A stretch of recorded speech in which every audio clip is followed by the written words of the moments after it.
Hello, everybody. Welcome here. Today, we are going to play some Tycoon. Once it boots up, anyway.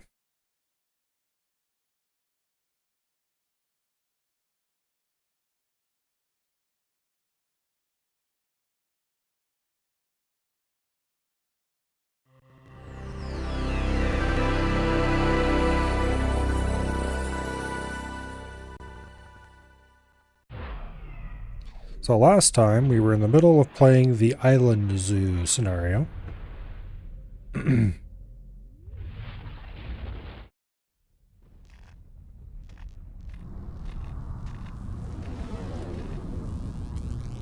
believe, far correctly,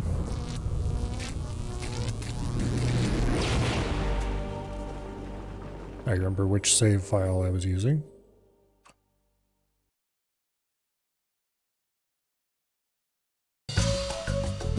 Ooh. I think I remember the plans I had for what I was going to put where.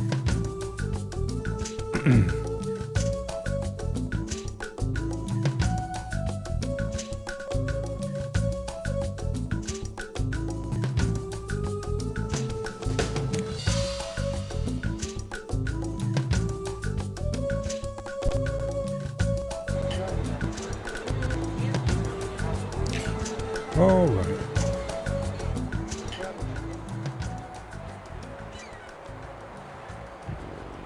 So we've got some red kangaroos who seem reasonably happy.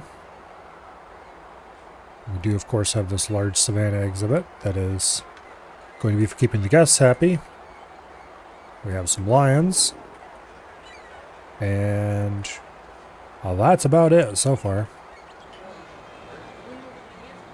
So we need to decide what we're going to put over here, what goes in here. I think I'm going to try to fit saltwater crocodiles in this really narrow strip right here.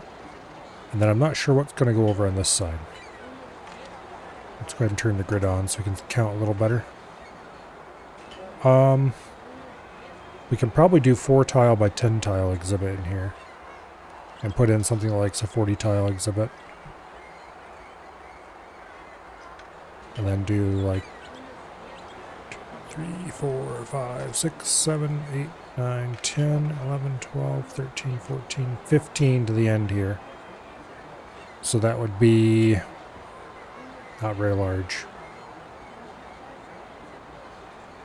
It's 20 all the way to the end, which we don't want to do because then we can't get a path through. So we would either have to go around the corner somewhat, which is not a good thing, or it would have to be a relatively small exhibit. We might not be able to fit anything into that stretch after all. Like, okay, how much space do the stupid saltwater crocodiles need?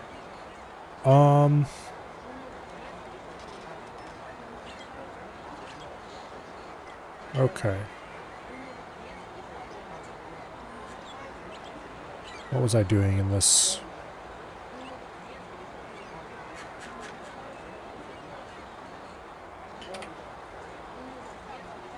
Let's start a new session.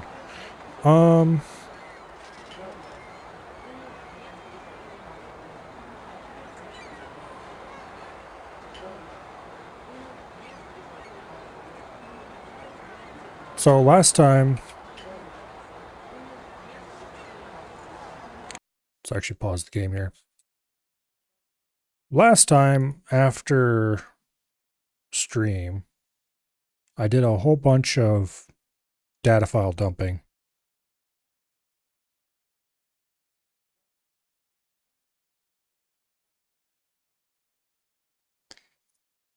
Which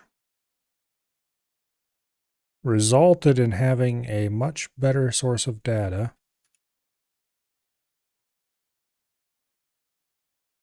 than anything I had prior for exactly how the game calculates things.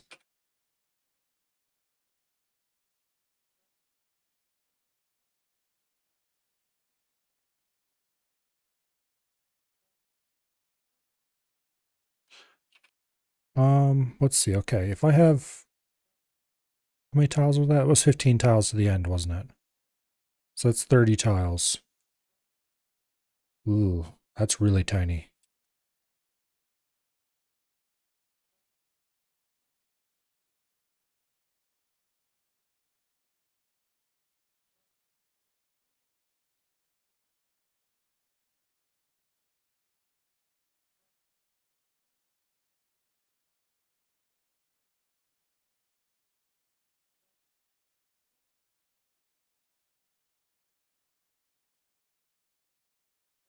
All right, let's let that churn away for a second or two.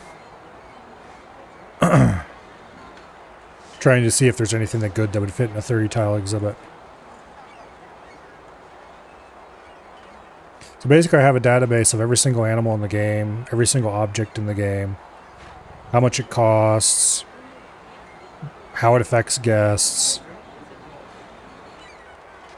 what requirements it might have in the case of animals, like what kind of foliage it wants, what kind of foliage it accepts, how the different kinds of foliage and rock affect it. Just way more information than any other source I've ever seen.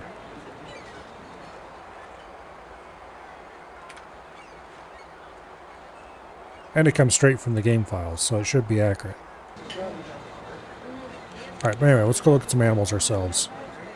African elephant's probably out, because that's huge. Let's pause the game until we decide what we're going to build.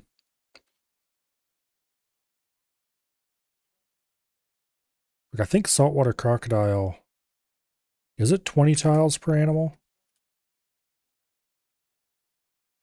If it is, then we could fit a nice little 40 tile saltwater crocodile exhibit in of either here or here. Probably here to start. And then I need to figure out,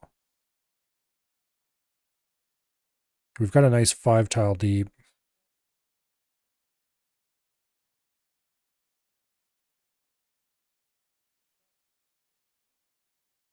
Okay. It's like 16 tiles long here.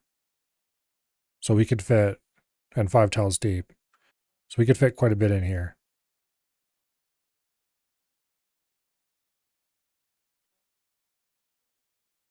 Nice, sizable.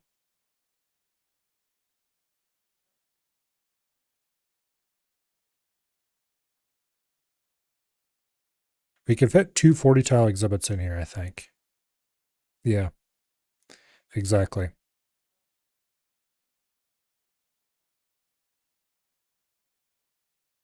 I need to get a list of all the animals in the game that can support 40 tile exhibits. Okay. For a 30 tile exhibit, lowland gorilla.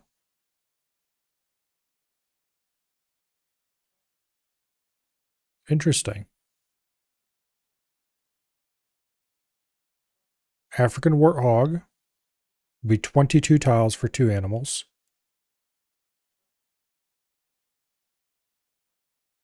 Very cheap. Not that attractive, especially compared to the gorilla. Okay. Komodo dragon is actually quite high attractiveness, 30 tiles exactly.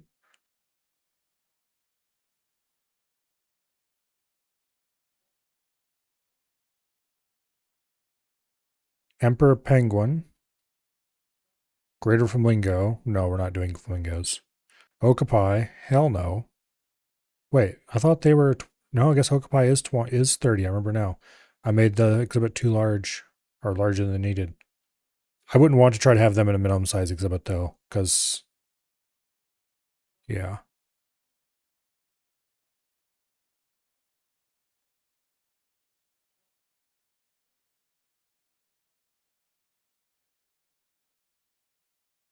Hmm.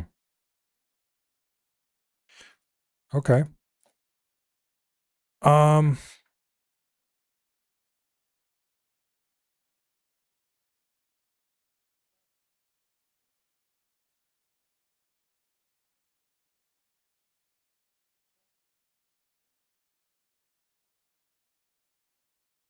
Let's see if I can find the gorilla.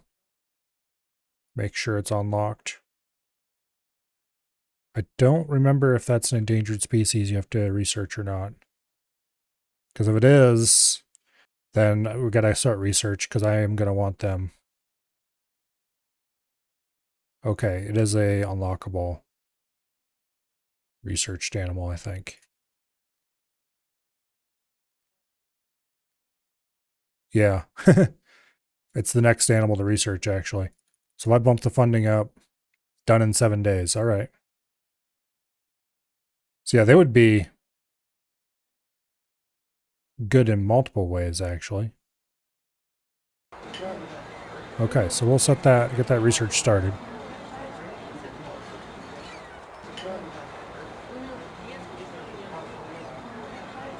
The agent's still writing the script to calculate how much it's going to take to build the exhibit.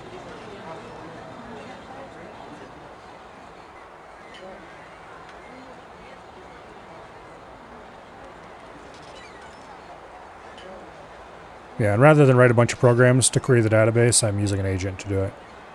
It's very lazy of me, but...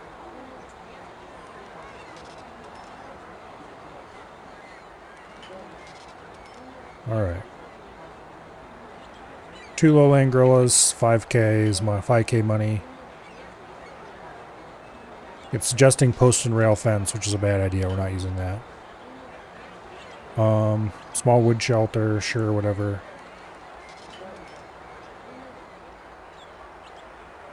Okay.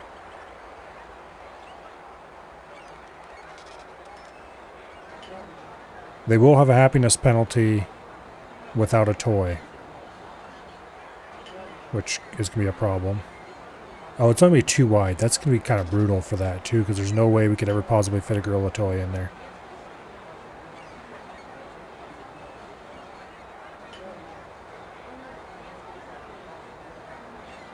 Yeah, okay.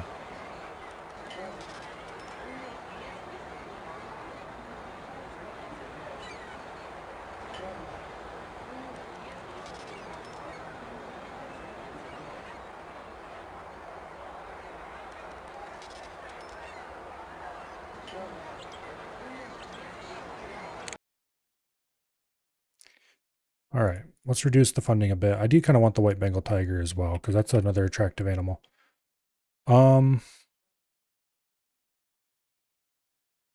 This didn't actually dump the information it's supposed to.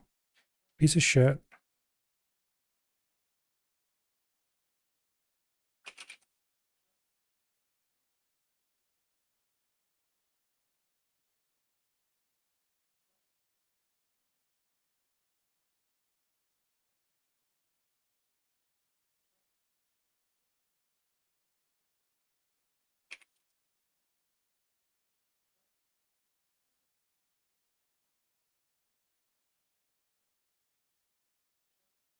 All right, anyway.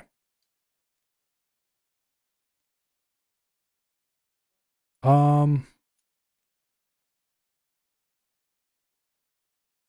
think we're going to use concrete exhibit walls. Because that way we can control...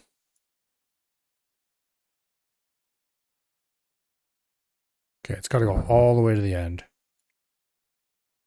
This is a very interesting exhibit, let's put it that way. I'm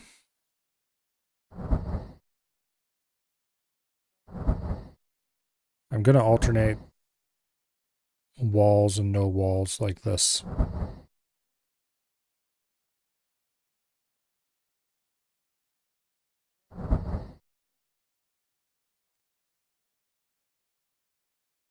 In an effort to try to keep this from being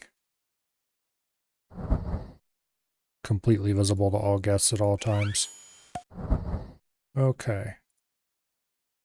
And then we'll put the fence over, or the entrance over there.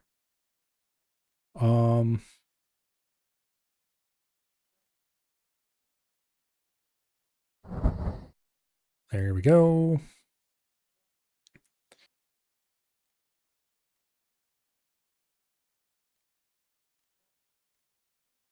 Go ahead and use the large concrete shelter. We're going to stuff it here at the end. The gorillas should be okay with that one. Um,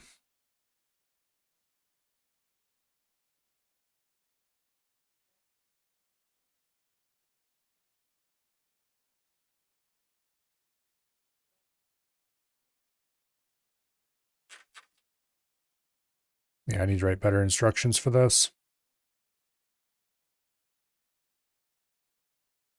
Okay, here we go. Now it's spitting out the actual thing I wanted. And a bunch of shit I don't care about.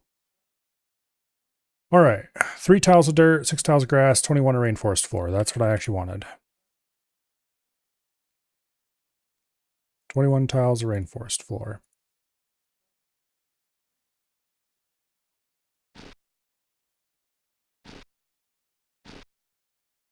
Okay. 6 tiles of grass, 3 of dirt. Roger that.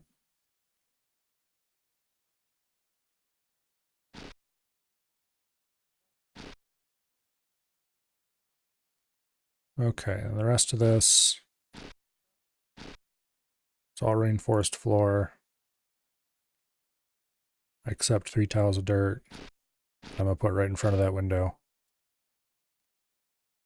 All right. How much foliage?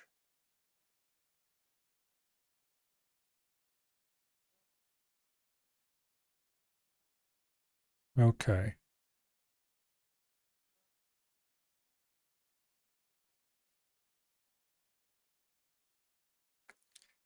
Rainforest bush or elephant ear tree. The elephant ear tree is a full tile tree, I believe, which means it's probably less than perfectly ideal. However, we'll put one in the middle there. And let's go ahead and buy ourselves a pair of gorillas, and I'm probably going to regret this.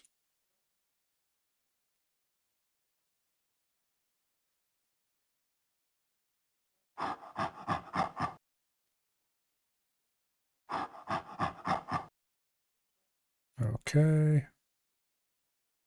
We'll add a zookeeper dedicated to their needs. Eventually he'll take care of some other exhibit in the area, but... Alright, suitability is 70, which is not good enough. Needs more foliage, needs exhibit with more cliffs or hills. Uh-oh. I didn't realize it needed cliffs or hills. Well, that's going to take a little bit of careful... Oh, damn it, we can't change exhibit heights in this scenario.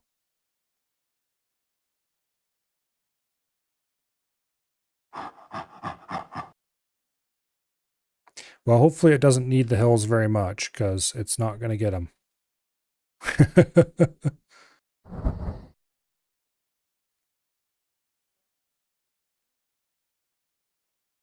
I'm going to give it some of the big trees. And then I'm going to give it a bunch of small trees. Does it like rainforest bush or rainforest fern? Probably bush.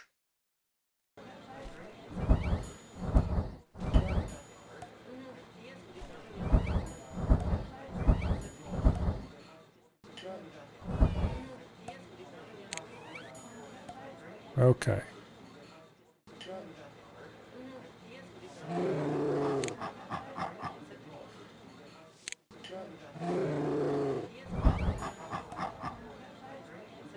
We got 91 suitability. It's just going to have to lump it as far as the toys and hills. Exhibit not big enough for the number of animals it currently holds. Okay.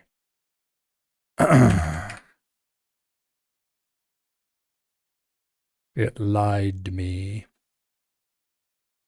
What is the actual... Let me check something. Data files. Animals. Gorilla.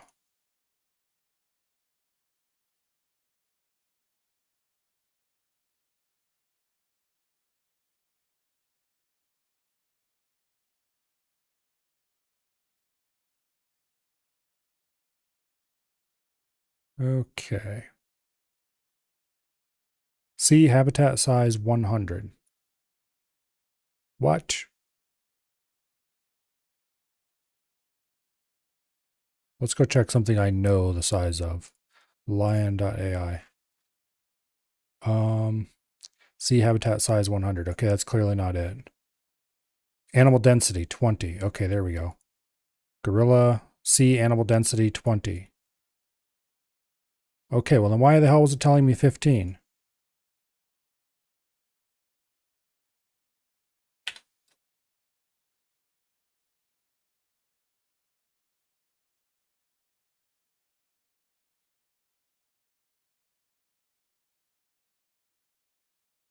I think I know what the problem is.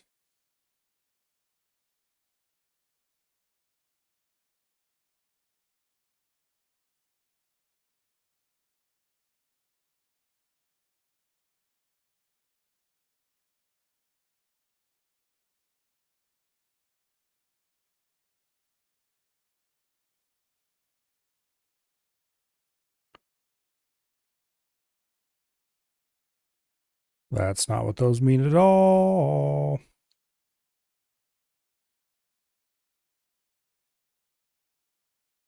Yeah, it's using completely the wrong calculation to figure out how many tiles an animal needs. Piece of shit. I guess that's not documented, so I don't know why it would get it right. Um, you know what? Let's just reload. No, I don't want to save my current zoo. Okay, I was surprised that was going to work. It clearly is not actually going to work, though.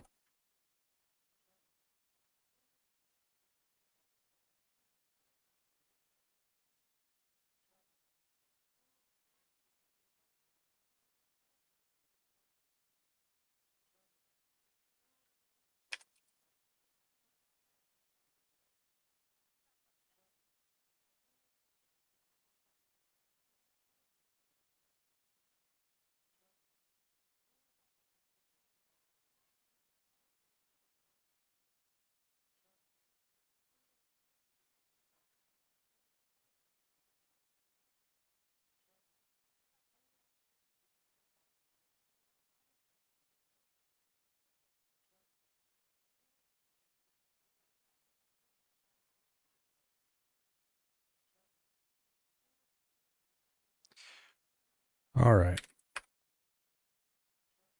Let's go back to looking at animals. We know we're not going to use the gorilla because that is a 40 tile. Actually, the gorilla might still be a good... Okay, the gorilla is probably still a good animal,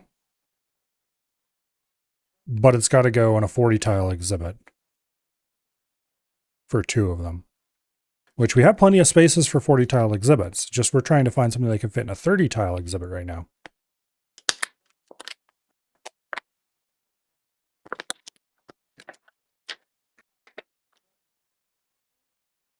So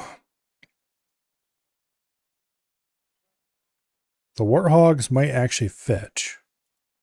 I'm not sure what their numbers are, and I have to look them up in the data files. Okay.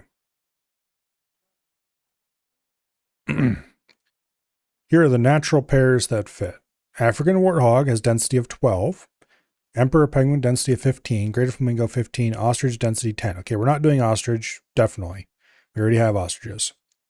We're not doing flamingo. No way, no how. Emperor penguin, maybe.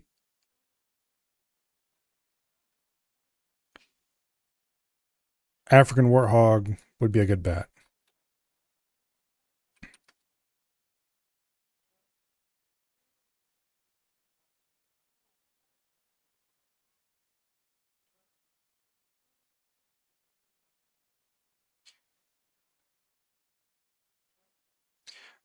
All right. They're cheap. They're kind of ugly. Remember correctly, they use short fence, so that's not going to be that big of a deal. Jam them in. Let me double check that they actually use short fence.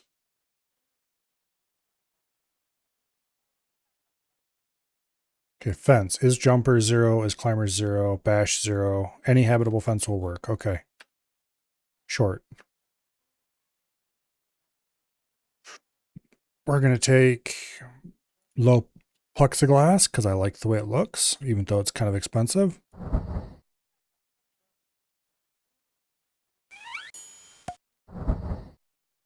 There we go. That will hold our hogs once we get them. Let's add a zookeeper over here.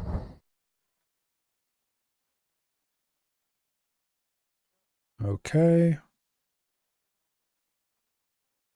1 tile sand, 1 tile fresh water, 6 tiles savanna grass. Okay. That's easy enough to do. They also want the small burrow. We'll give them a large burrow. Get fancy. Okay. And then they want 1 tile of water. We're going to put that front and center over here. 1 tile of sand. We'll put that beside the water. 6 tiles of savanna grass. We'll put that around the water. And the rest is dirt.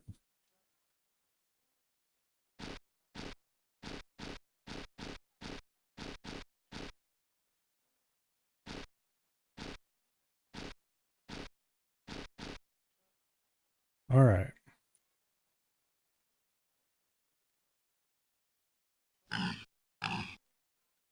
Add a pair of warthogs.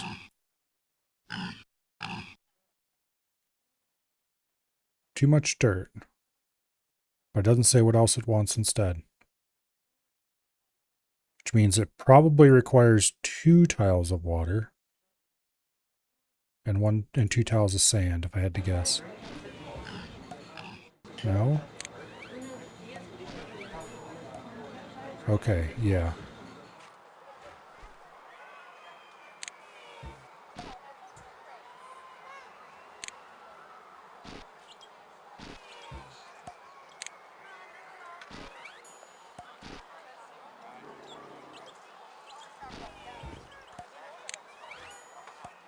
There's not enough savanna grass.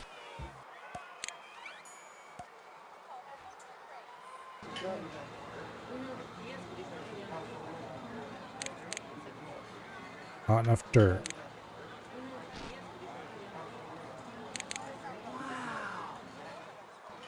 Not enough savanna grass. Okay, they didn't actually need more water. Whatever. It'll be good enough.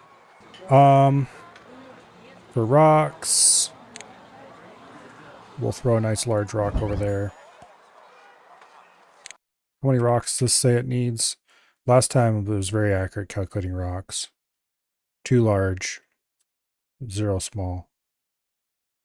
Okay. And then they need some thorn bushes.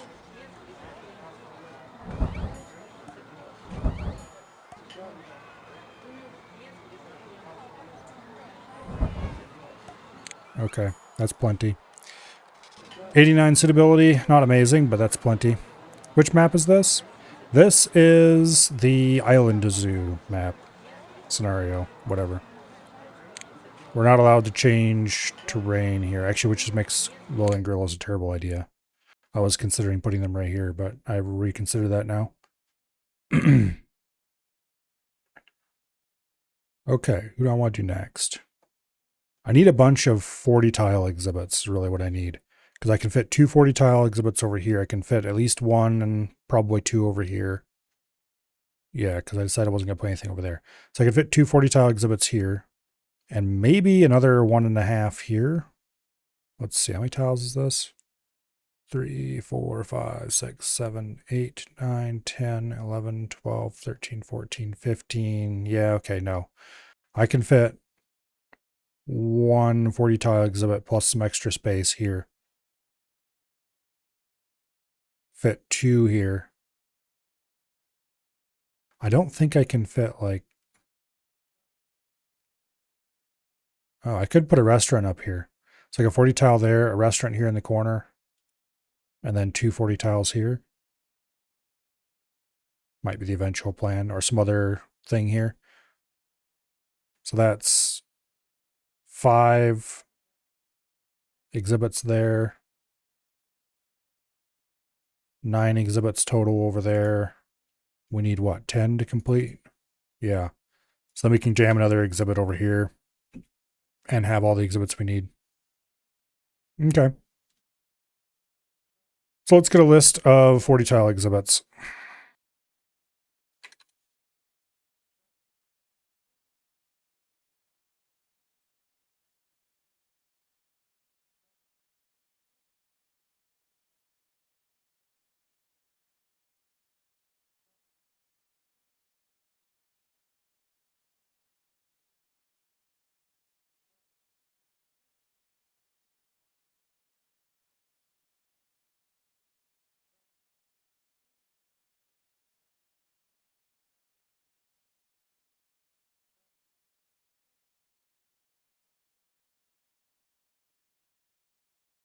All right, let's give that a second or two to cook.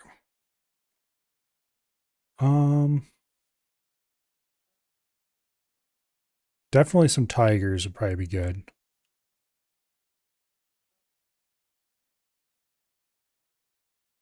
Saltwater crocodiles, super cheap. Not overly attractive, but they're super cheap. I think that's a 40 tile animal.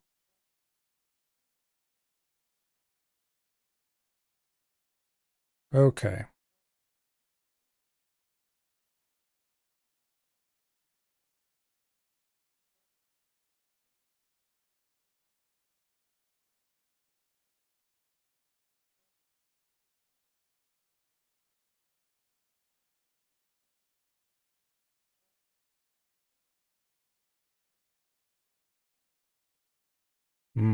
We don't have very many choices for 40 tiles. Okay, lowland gorilla. But that requires modified terrain. And we can't do that for this. Emperor penguin can fit in 40 tiles. We can fit 2 of them in 30. African warthog, which we already did. Greater flamingo, which no thanks. Flamingos are really not very attractive. Whatever the hell that thing is. Let's see if I can find it. I think it's... What kind of animal is that? Island.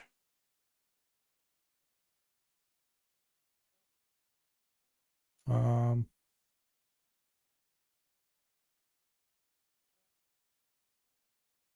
this thing. Oh, it needs cliffs though.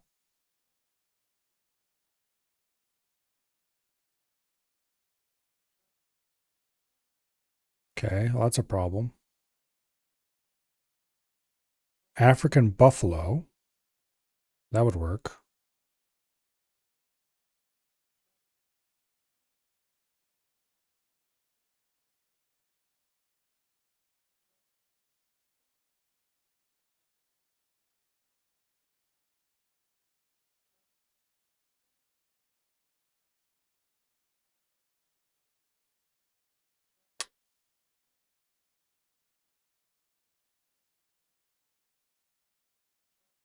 Oh. Okay. Saltwater crocodile is also 40 tiles. I was correct about that. The problem, and why it was excluded, is saltwater crocodiles are aquatic animals. And I told it no aquatic animals. The problem is that they're aquatic animals who can also have non aquatic exhibits. They're amphibious.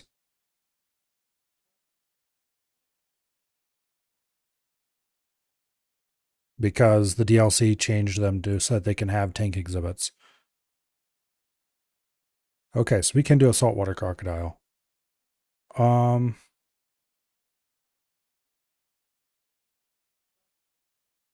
want to leave this larger area over here because we could fit larger exhibits here if we had to.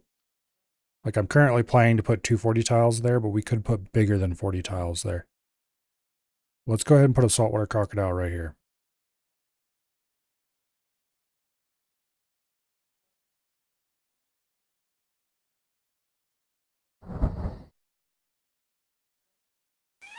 Okay.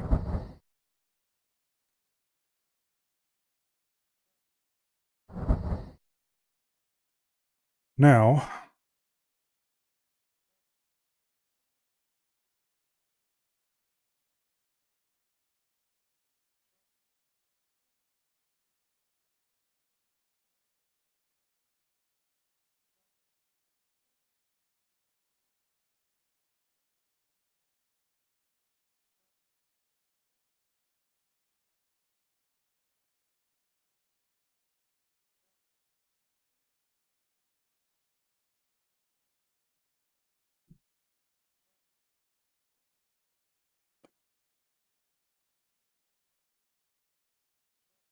hopefully it's smart enough to figure this out. If not, I'm going to... Clearly I need to do some work after stream to write rules for how this stuff should be calculated. Because before, when it had less data, the agent was a lot better at figuring this stuff out, but now it actually has more data and is worse. Because when I started a new... what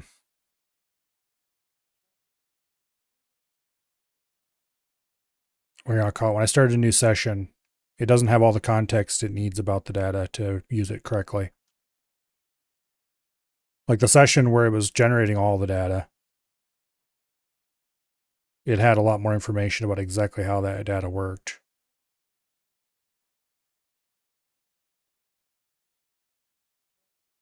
Okay, it needs 8 dirt tiles, 32 saltwater tiles. Which I could have figured out very easily on my own, but I'm lazy. And also I'm testing this to see if...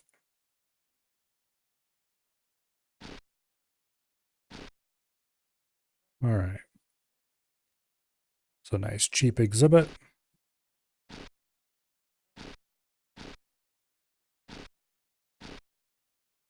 We don't really want any animals that are picky. Partially because picky animals are going to be hard to keep happy with the people this close to them. Where did that damn zookeeper I had over here go? Did that bastard just immediately wander off?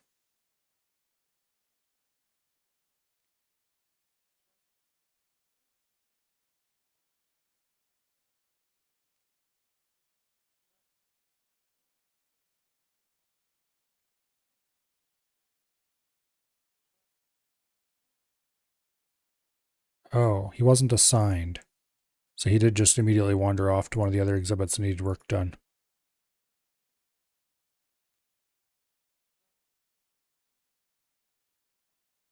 Okay, go over here and take care of the damn crocodiles. Let somebody else take care of that crap. Now, the crocodiles are pretty undemanding, but they would be happy with more rocks and more foliage. How many rocks do we need?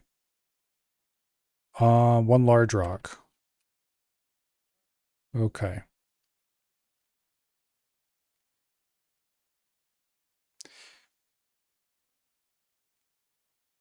Yeah, basically, the old data was a lot easier to figure out because there was a lot less extraneous information in it.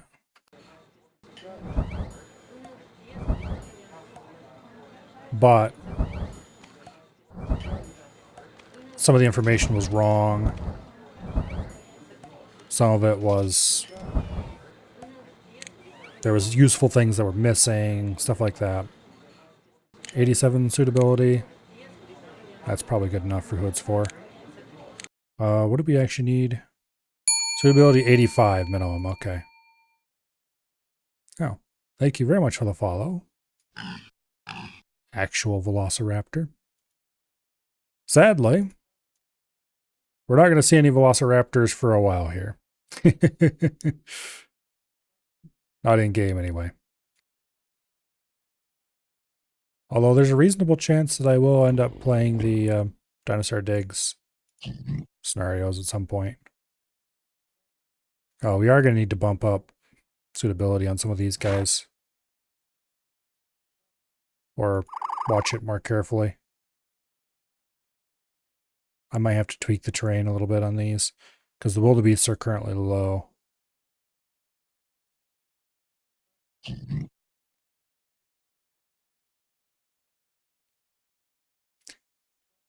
Okay, I'll have to keep those.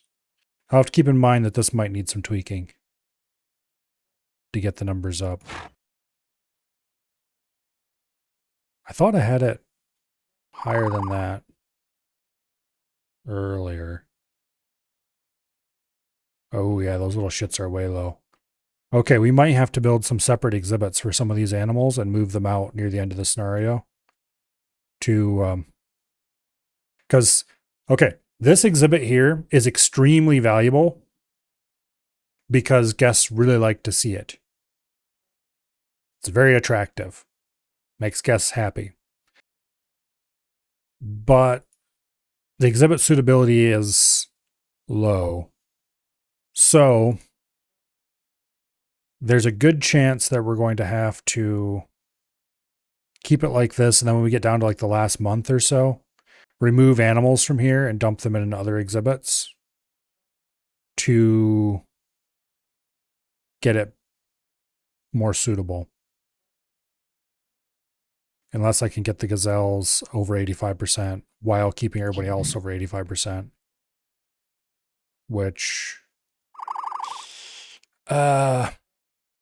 good luck with that. I'll just keep that in mind.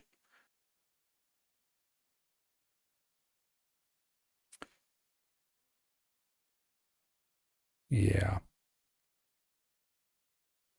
Too much savanna grass, too much dirt, too much sand. Or not enough savanna grass, too much dirt, not too much sand.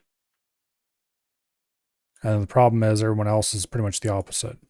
They want more dirt, less savanna grass. Maybe not the zebras. Too much dirt, not enough savanna grass.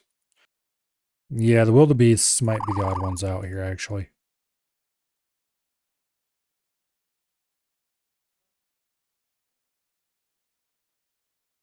Yeah, we'll probably have to make a separate gazelle pen at a minimum.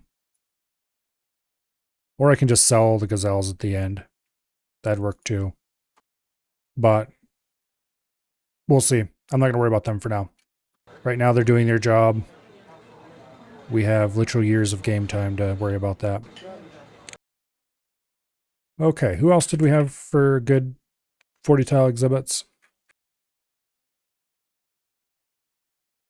Emperor Penguin.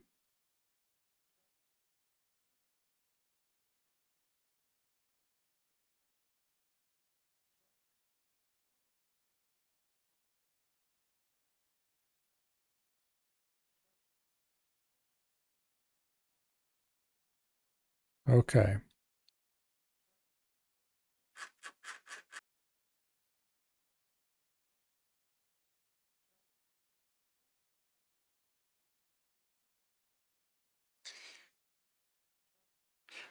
Have I done an Emperor Penguin exhibit?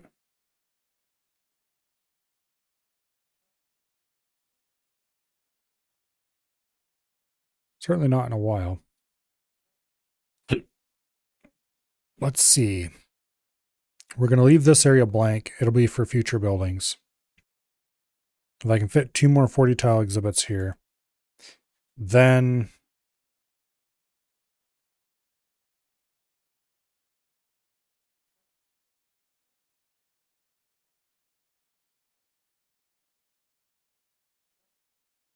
we can fit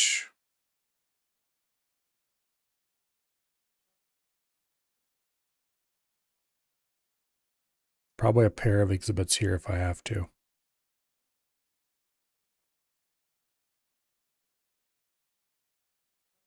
Like, we got lots of terrain I'm ignoring, but that's because I don't want to have anybody going out over bridges and stuff I don't have to.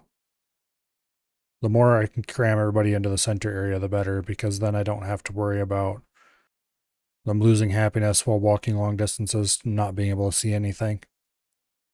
I think we're going to do some penguins right here to start. Okay, penguins.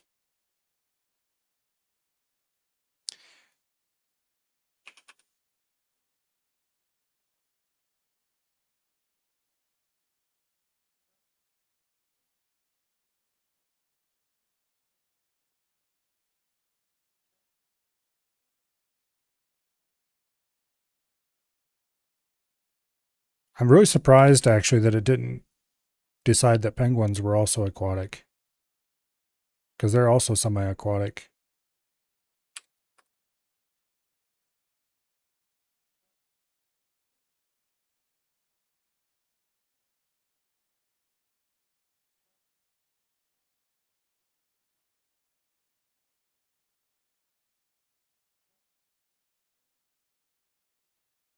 Okay.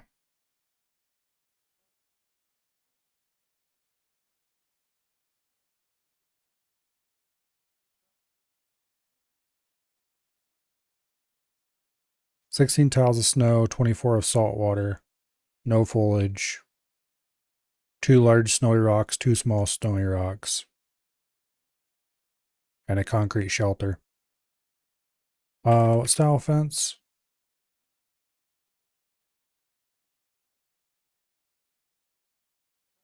They're saying chain link, but I think I can use, let me check. Fence, no jump, climb, or bash, any habitat fence. Okay, we can use short fences. I'm not sure why it's suggesting chain link then. Whatever. I need to seriously work on what the rules it's using to calculate these things, because it is getting them completely and absurdly wrong where it wasn't before. 5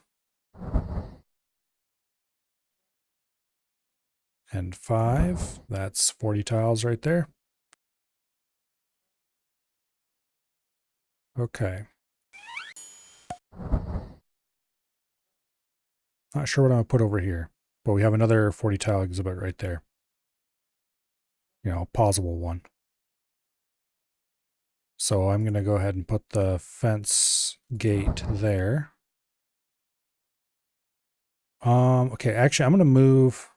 Damn it, I did this really badly. I should have thought of this and put the dirt on this end of the exhibit so that this zookeeper could take care of these 3 or whatever exhibits. Instead, I'm going to have to hire another zookeeper to take care of this, or make this guy walk for a ways. We'll just make him walk. It's not that big of a deal. Okay. How much land? 16 tiles of snow. Okay, unfortunately, snow is an expensive terrain.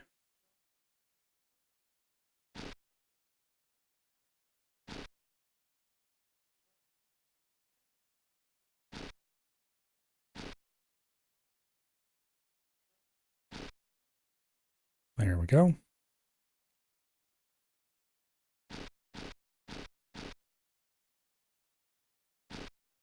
That should be the right amount of everything.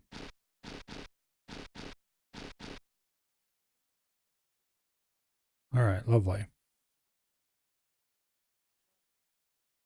So this is all salt water down here. I wonder if I could have modified this down here. Yeah, I probably could have. Okay. So I could technically have put it off the edge around here. Or any other animal that's really loves salt water. We could do over the edge and they could look down at it from above. Wish I would have thought of that. I mean, it's not too late. I could revert this and build it down in the gaps. Nah, I like this better. If I get really desperate, we can maybe do that. All right. Shelter. They do like the snowy rock cave, supposedly. I do not believe that's available right now, so concrete shelter it is. That's a very large shelter compared to the size of everything else in here. So let's just kind of jam it over there. Give him a small one instead. And then let's go ahead and dump the animals in here.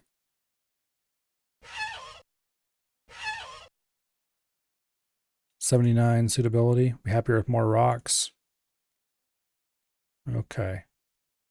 I believe they wanted 2 large snowy rocks. That gets them straight to 86 suitability. Let's try adding another small snowy rock. Okay, they do want more than that. Which means that the new code is also calculating rocks wrong. Yay.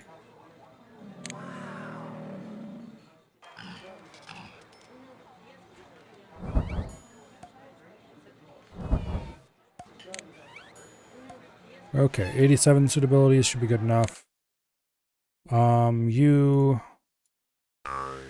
They might be a little more, it might be more suitable if we had the correct type of shelter in there, but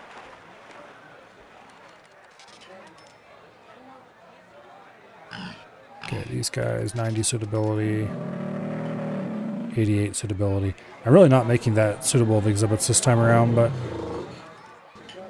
yeah. Alright, what other options do we have?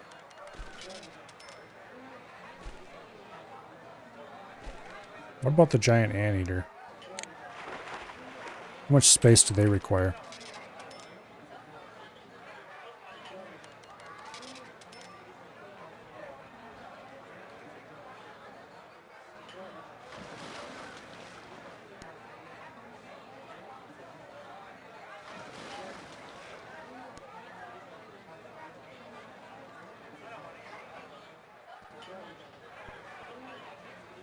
$30 tiles for 2.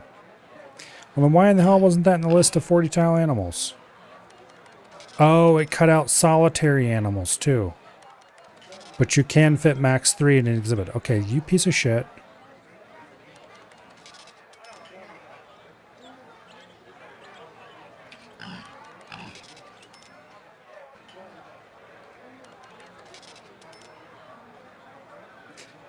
What I meant was that I didn't want to calculate single animal exhibits. Not only give me animals that like to live in groups. No wonder it gave me almost no options. Komodo dragon probably would fit. Okay, we've got a lot more options. I'm going to have to give it a better guidance and ask again.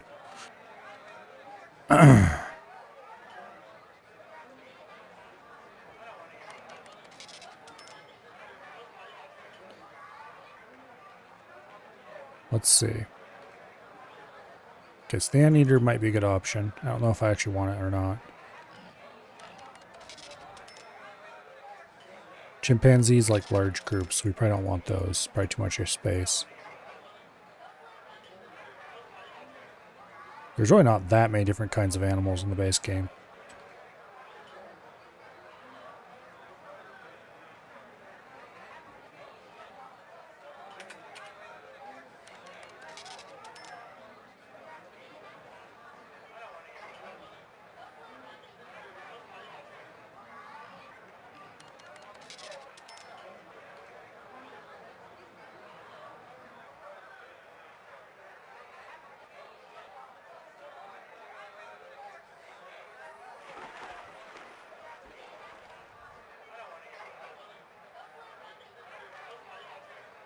Okay. Wildebeest is ill, that's fine. Can deal with that. I'd really like if they would make a little bit more money so I could afford more exhibits.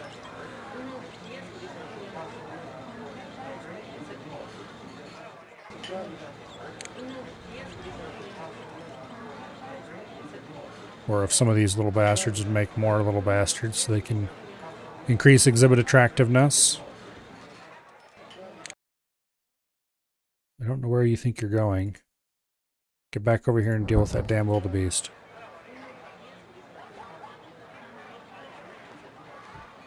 I really need more zookeepers here. I can't just have...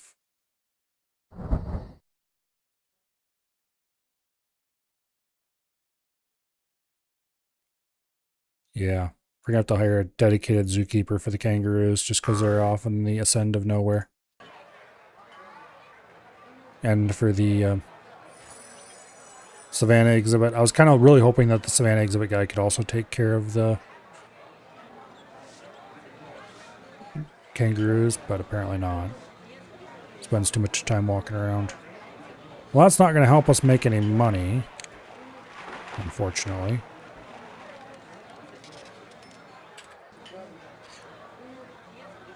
All right.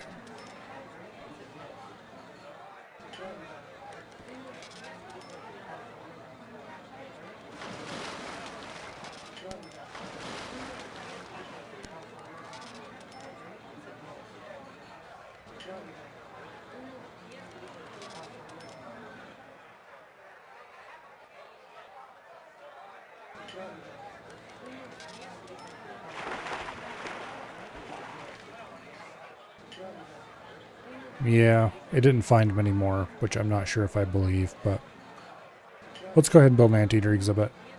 1 tile of water, 2 tiles of grass, 3 tiles of dirt, 24 of rainforest floor. No rocks. Interesting.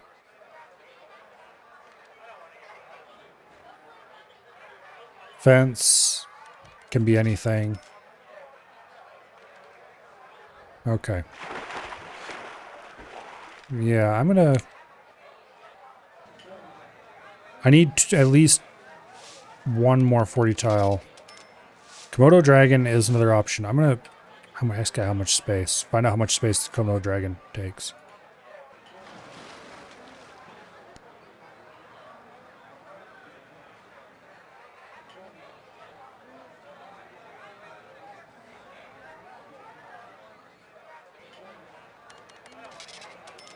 Komodo dragon. 40 tiles.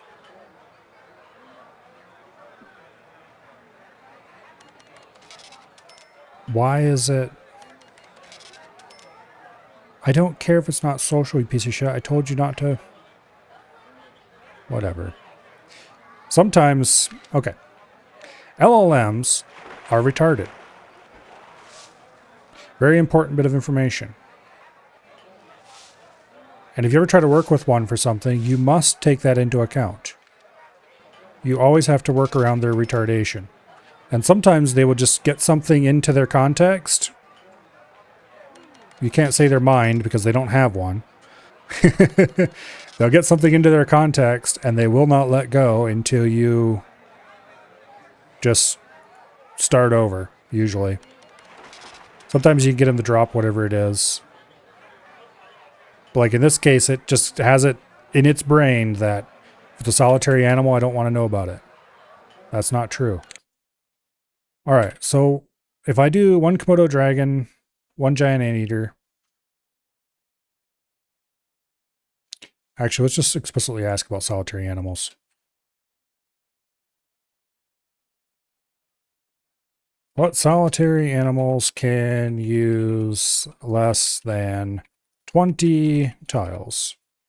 Or wait, can use 20 tiles or less?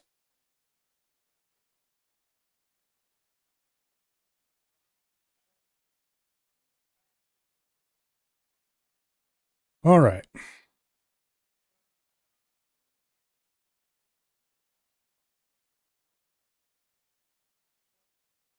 If I do Komodo dragon, I'd kind of like to put anteater and Komodo dragon side by side over here. But also this area is large enough that I could put more than 40 tile animals here if I had to. Okay, this is a much better list. Southern sea otter. Okay, that's not available. Black leopard.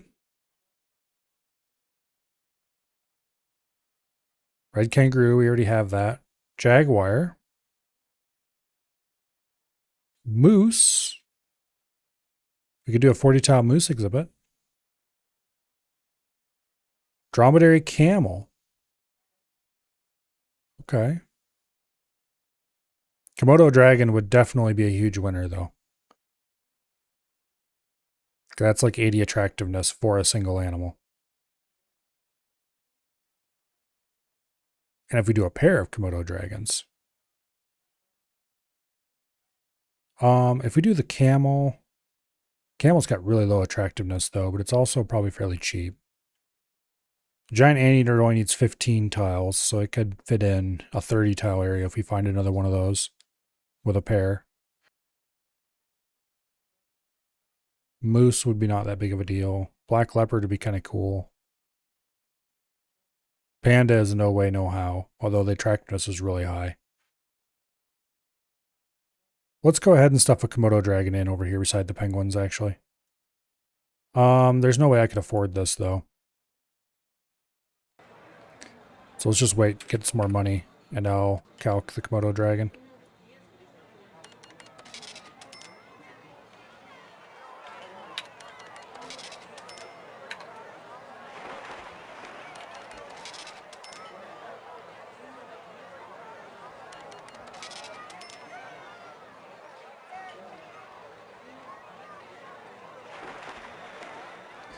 It should require a short fence.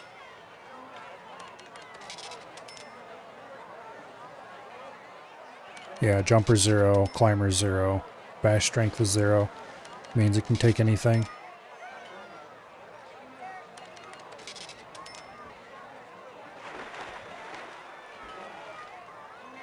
Okay.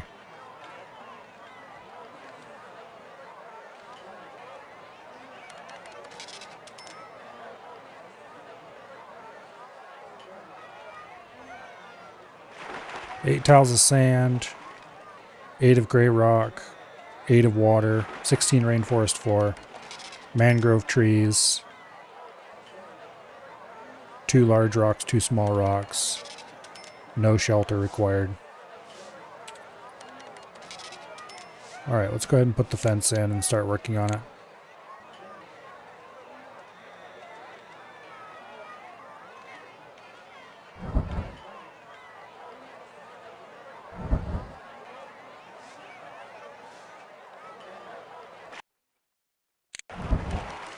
Okay.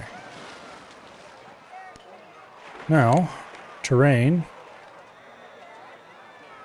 8 tiles of sand, 8 tiles of gray rock, 8 tiles of water. Okay, so we're going to put in the gray rock in the corner.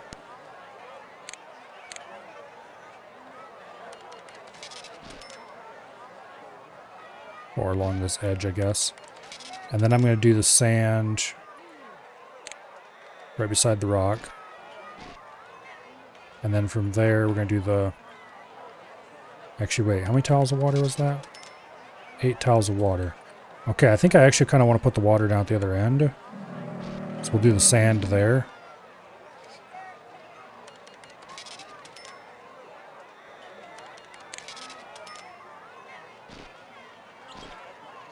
And then in between here, we'll put in the rainforest floor. Yeah, 16 tiles of rainforest floor. Okay. Like that. Alright, no shelter needed. We can't afford to create the animals right now. We don't have the money. So we'll have to get some before we can... Looks like we have baby crocodiles everybody's looking at. That's good. Baby warthogs just arrived. That's good.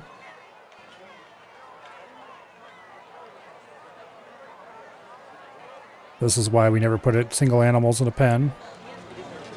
Because attractiveness would indicate that's a bad idea.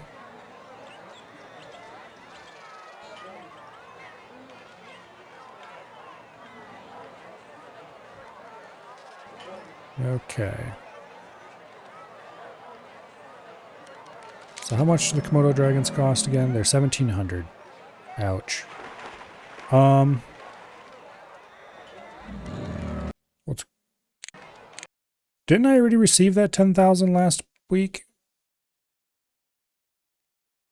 Okay, well, I'm not going to look a gift horse in the mouth here. Needs more foliage, happier with more rocks. Okay, I knew that.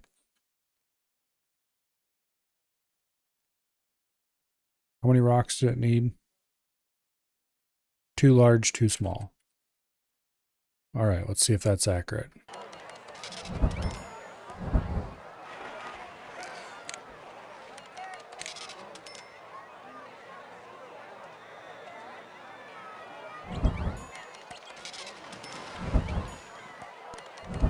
That is accurate for these guys. That's good.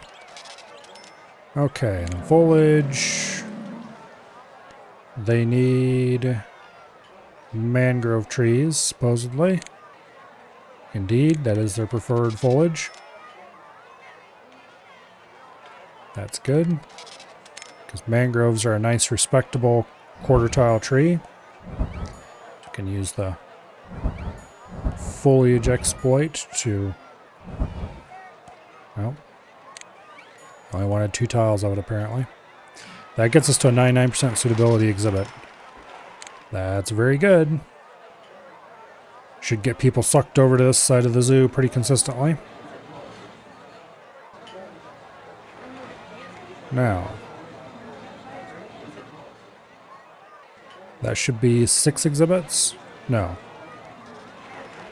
7 exhibits. So we need 3 more. We can fit at least 2 over here. And then we just have to jam one other in some other place. We can even go ahead and make a couple random ass exhibits just out in the middle of nowhere. Like put a gazelle exhibit out here somewhere that doesn't actually have any gazelles in it. And then when we get close to the end, we just move the gazelles over there so that we meet the scenario win condition and call it a day.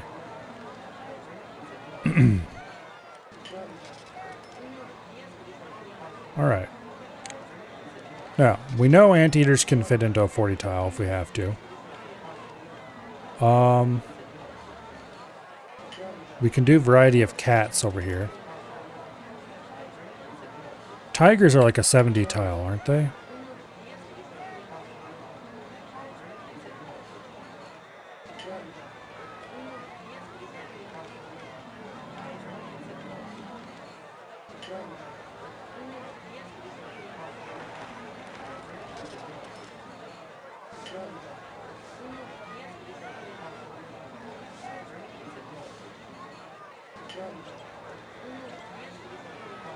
Yes. All the tigers are 70 tiles. Except the tiger shark, which is 20 tiles. It did a search for name like tiger and got tiger shark back, although it didn't actually present that data to me. That was just a lookup. Animal density equals 35. Okay. So...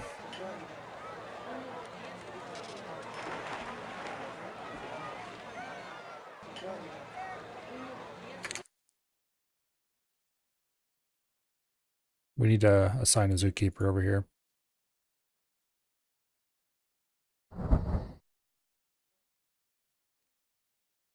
You get those 2 exhibits. And then wherever the hell the zookeeper... Here you are.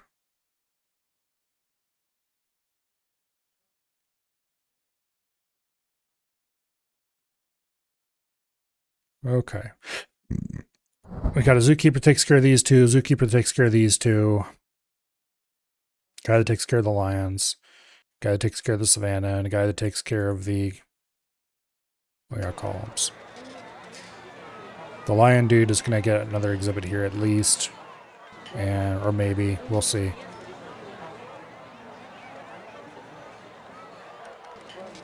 Yeah, we'll see. Okay. This empty space here is going to remain empty. Zookeeper's having trouble getting to Thompson's gazelle. That's because it's probably inside its... where I call it. I could do like a large exhibit over here. It would be a little funkily shaped, but... It would have to be something very attractive too to be worth it. But anyway, this empty spaces over here is probably going to be for another restaurant later in the game. We'll see. Go take care of the damn gazelle. There. Alright.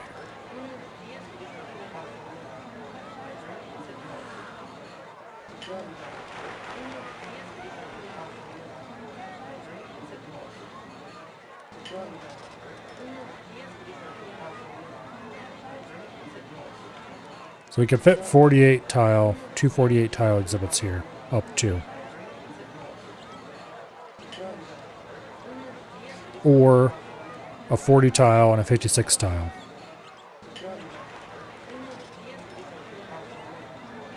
So if we were to jam right here a 40 tile anteater exhibit, then we would have 56 tiles that we could use for something larger. Or we could just straight up put something larger in there in the first place. Use the whole area for like a hippo flamingo exhibit maybe. That's super attractive. Would suck a lot of people over this way. Do I have enough space for that?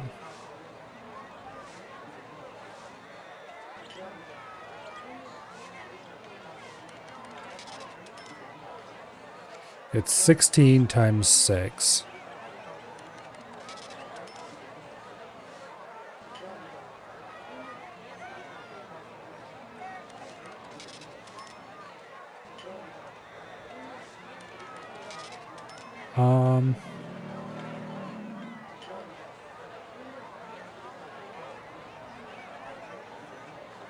Let's see. Hippos are like 50 tiles or something stupid, aren't they?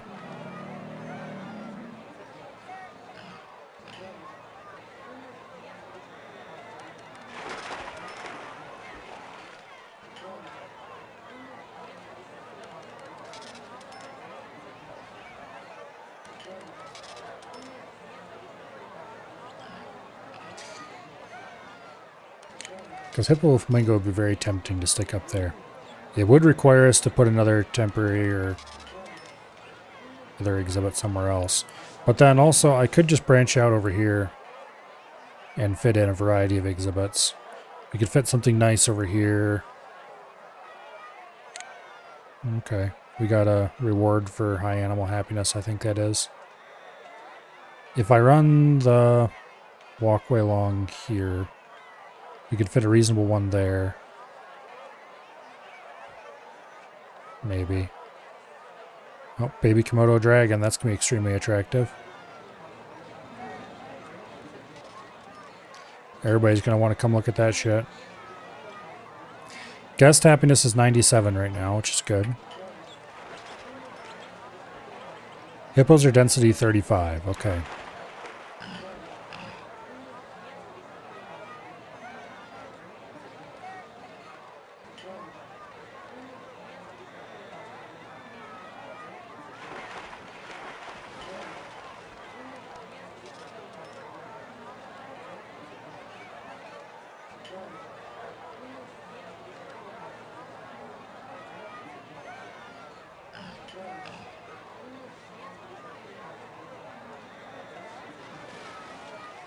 So that would mean we could fit 2 hippos and a few flamingos into a hippo flamingo exhibit over here.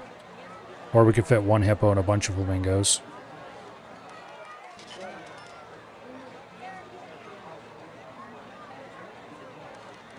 Alright. Yeah.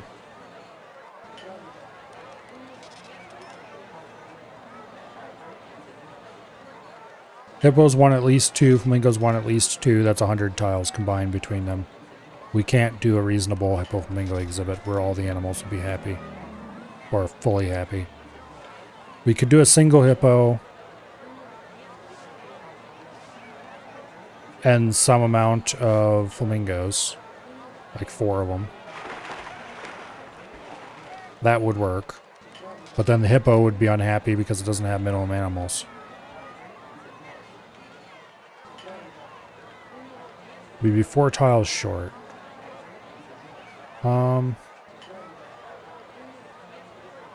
Yeah.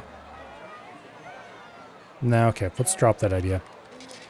It's an idea. We could do it. But I don't think it's a good one. What other animals do we have that are... We could fit African buffalo.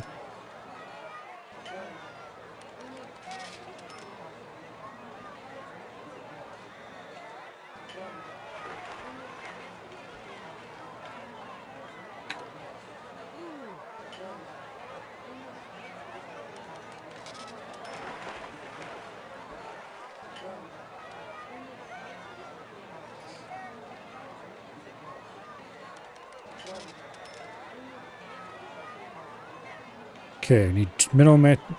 It's 20 minimum number of animals to... Okay. So we've got 96 tiles here to play with. If we did a 60 tile buffalo exhibit...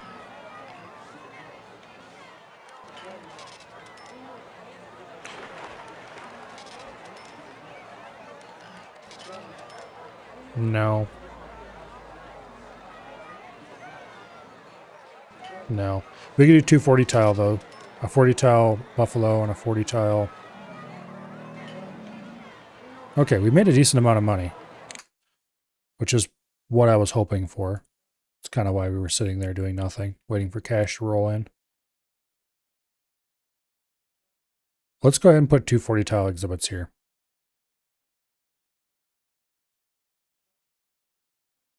So 5, 10, 15, 20, 25, 30, 35, 40. Boom.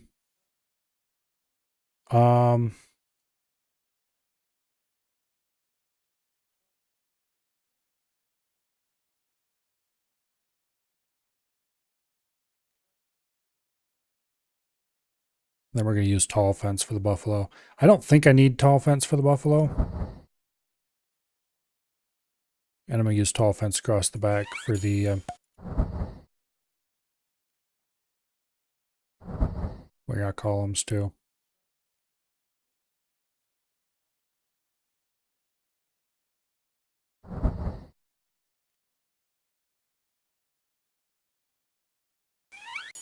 Okay.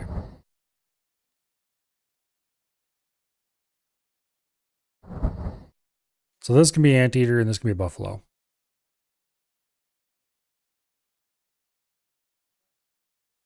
Man, all these tiny exhibits are a bit annoying. Did I calc anteater already? Somewhere I did, but I don't remember what the...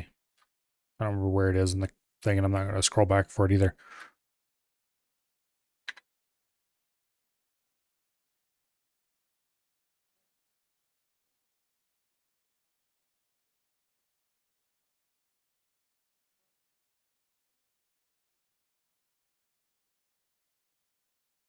Okay.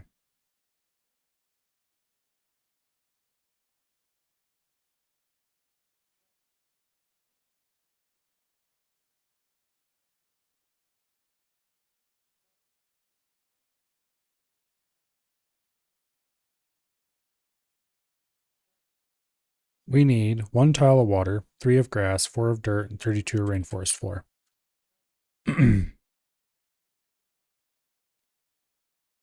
Let's go ahead. Do these guys need a shelter? Yes.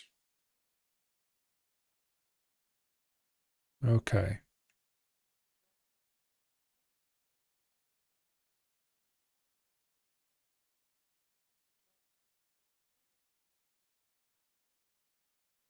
Hmm.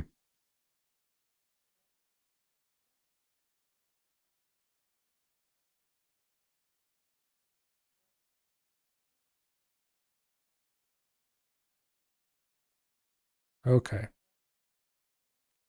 I think the anteater likes the burrow. They can accept the, let's see, where is the bastard on the list?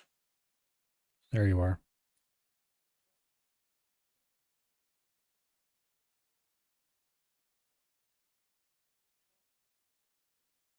Doesn't really say very clearly. Not that I saw anyway, which doesn't necessarily mean anything, but all right, let's dump a pair of anteaters in here.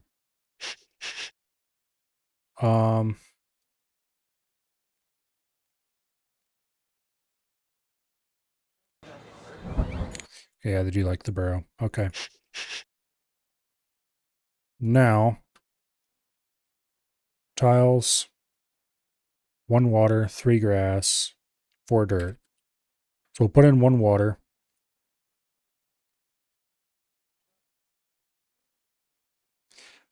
Their main tile is rainforest floor, right? Yes, okay.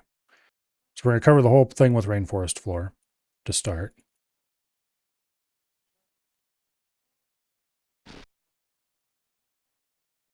As long as I don't click the accept button, then we can place other tiles over this for no extra cost. 4 dirt.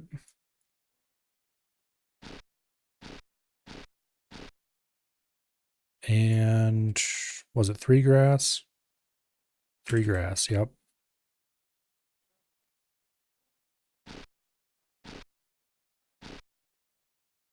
Okay. Give them a little watering hole there in the middle.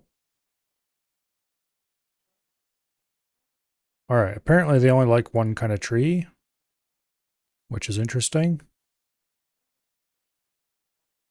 And it's this thing. And this thing is very not cheap as far as trees go.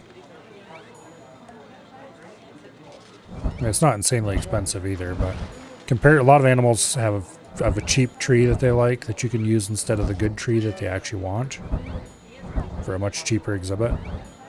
But although with reduced suitability, if that's an issue. These guys apparently only like this tree. It's not a big concern for me. All right, what kind of rocks do they want? Or rather, how much rock? No rocks. Interesting. Okay.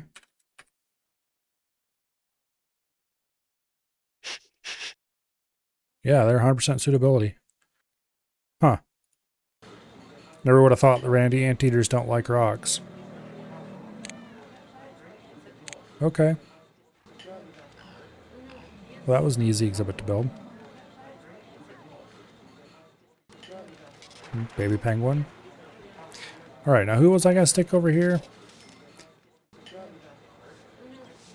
I wonder why tiles the taper is like.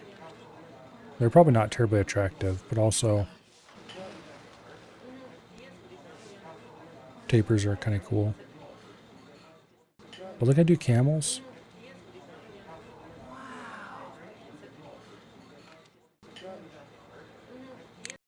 Let's find out how many tiles the taper takes up.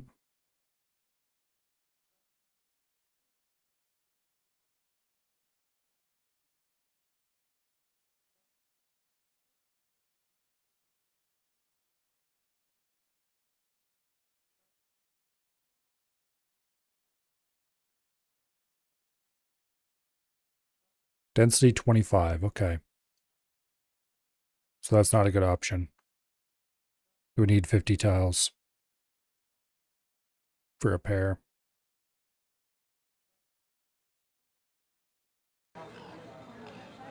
Let's leave the game on pause because I need money and we gotta build it up somehow.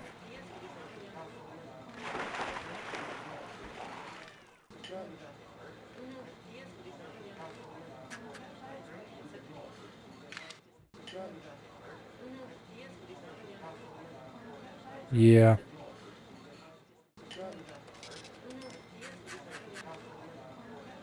African buffalo. Yeah, African buffalo was what I was gonna build. Okay, those things right here. I think we can fit a pair of those in 40 tiles.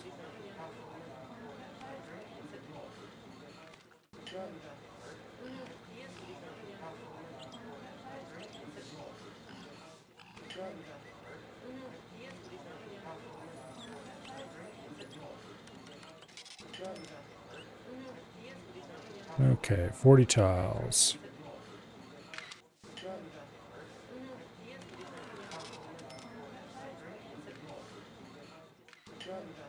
They like the stable, apparently.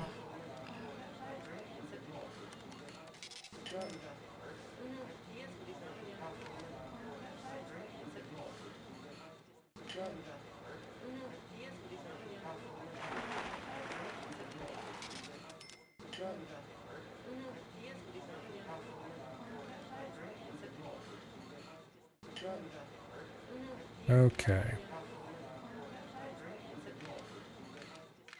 They score very low because their attractiveness is horrible. But I don't care, I just need exhibits. They want 2 tiles of sand, 2 tiles of water, 4 tiles of dirt. Okay. And the rest is savanna grass. They like grass and water lilies. Fence can be anything reasonably strong. Okay.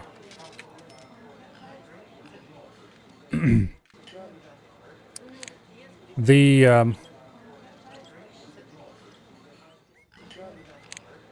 let's put the stable here in the corner.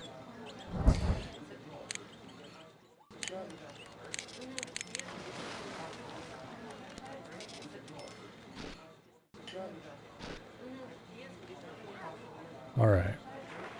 2 tiles of water, 2 tiles of sand. We'll put the water over here against the back wall. 2 tiles of sand. How many tiles of dirt was it? 4 tiles of dirt.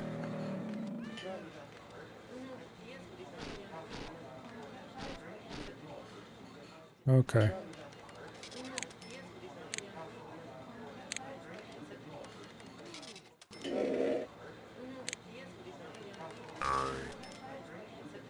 Dang it, I'm just barely out of money. Sucks how there's barely any South American foliage and South American animals. Yeah.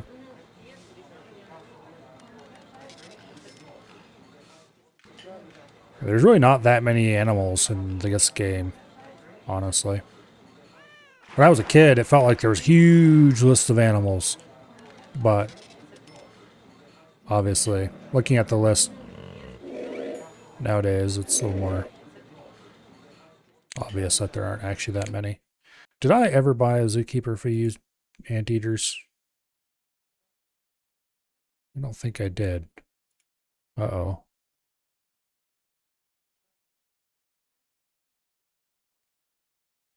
Yeah, because they don't have any food. Okay, we gotta buy a zookeeper for these two. As soon as I have the money to do so. Which should happen fairly soon. We're making money at a reasonable rate. Then we need to go patrol around and look for overfull exhibits because we've had a lot of baby animals and there's probably a bunch of them that have grown up since then and need to be sold.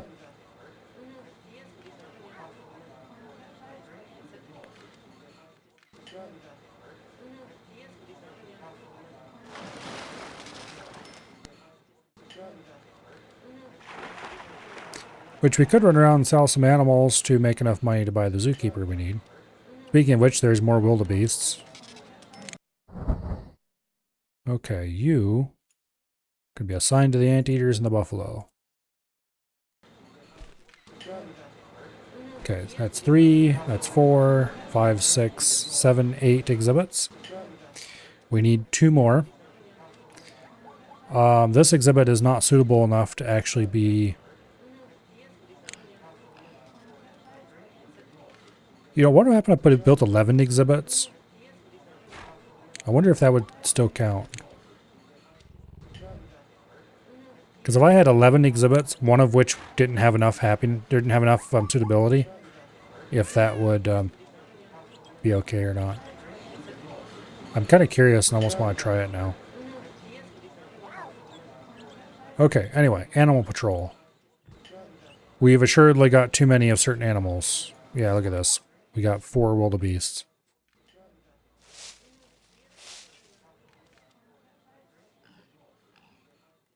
Okay, that one's obviously still a baby. You are not. Okay. Let's sell this one. Yeah, I don't care if you like that or not. Suck it up. All right, ostrich.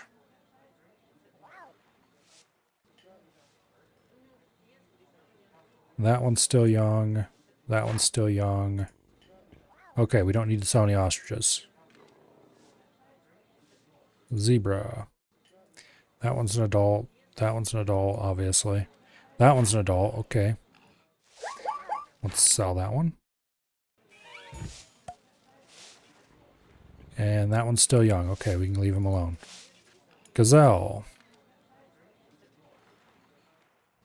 Those two are obviously adults. This one, I think I just saw the message that it was...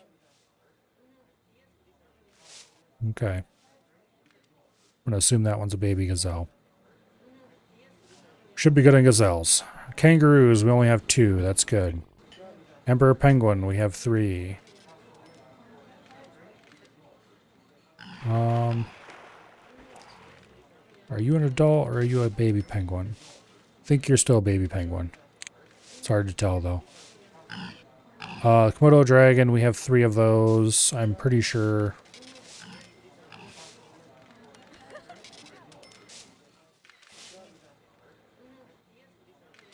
Pretty sure it's still a baby.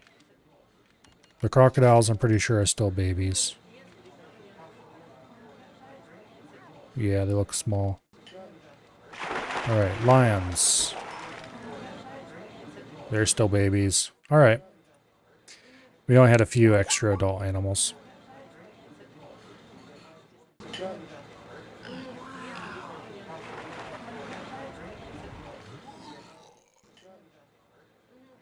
Now, we've got everybody and their brother hanging around this side of the zoo. Probably because of all the baby animals over here. Which, it's a bit unbalanced.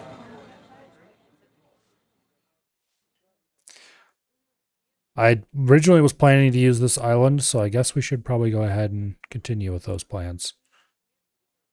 5. Okay, 1, 2, 3, 4, 5, 6, 7, 8, 9, 10. Okay.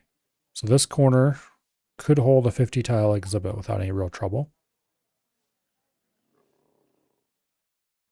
What was that animal that I was thinking about trying to do and realized it was 5 tiles too many?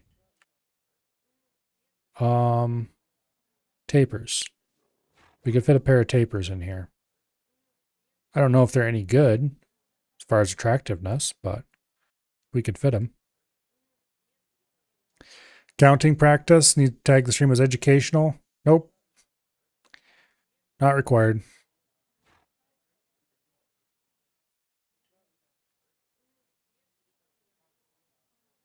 I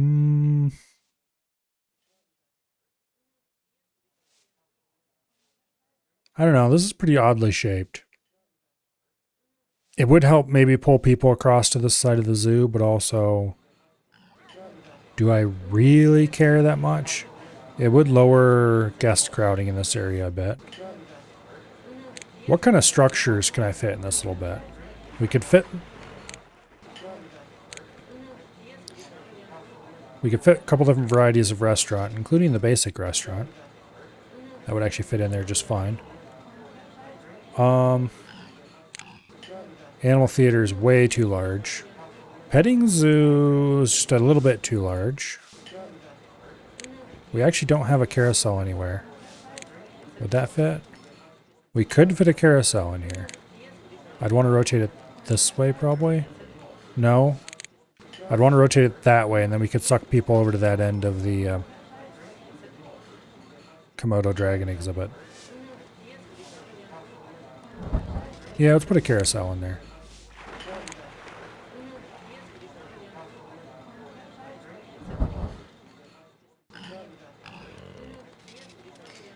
Yeah. The carousel's an okay moneymaker. Not nearly as good as a restaurant, of course, but nothing's as good as a restaurant.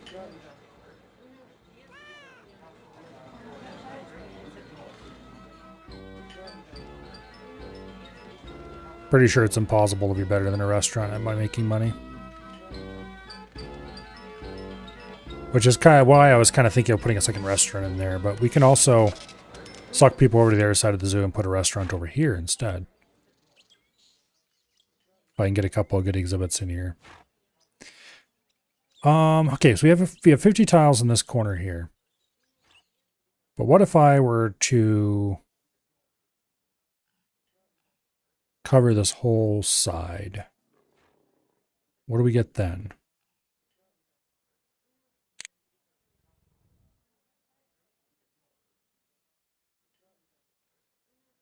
Okay, this is what, 18 tiles long?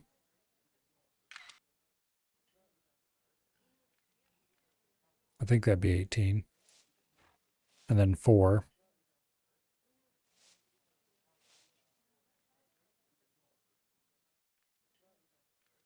All right, where did that calculator go?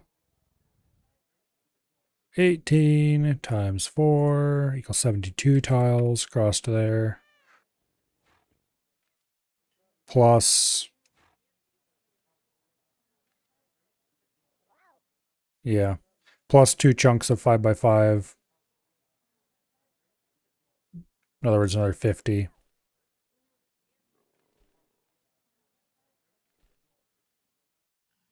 Okay.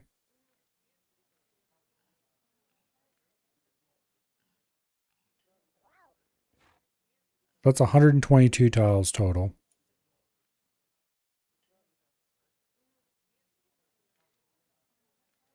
I don't think we'd be able to fit well, we could fit a restaurant right here. We could have one large 120 some tile exhibit in here.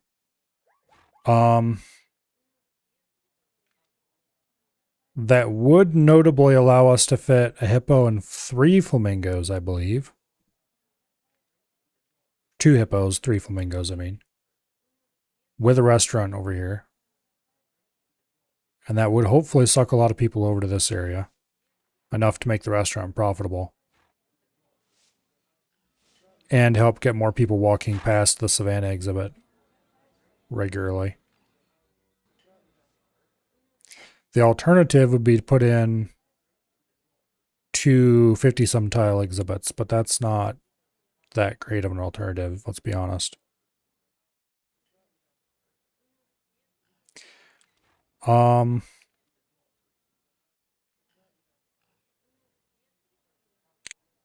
me think here for a second.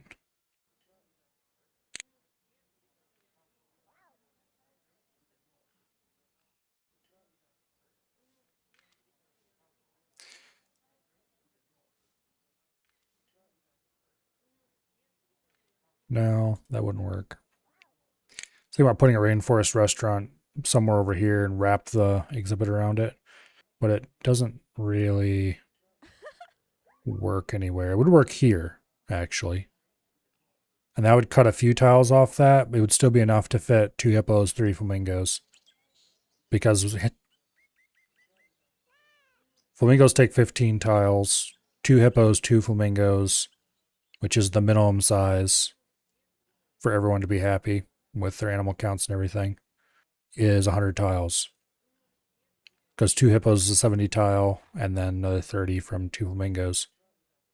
So 115 tiles instead of 120 some tiles. We could easily fit a restaurant right here. And then that would allow us to put something else here. So I think that's what we're going to do.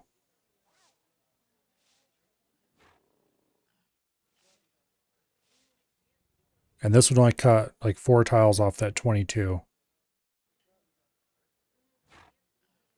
that I calculated. All right, anyway, restaurant goes there.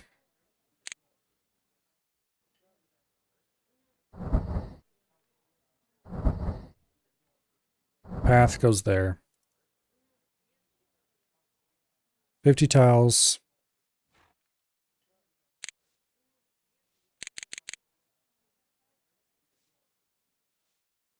Okay. That's 20. That's 40. That's 60. No. That's 59. 68 tiles across the front.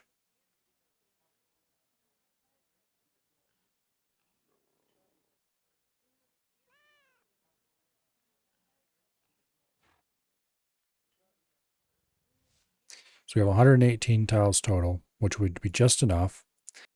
Now,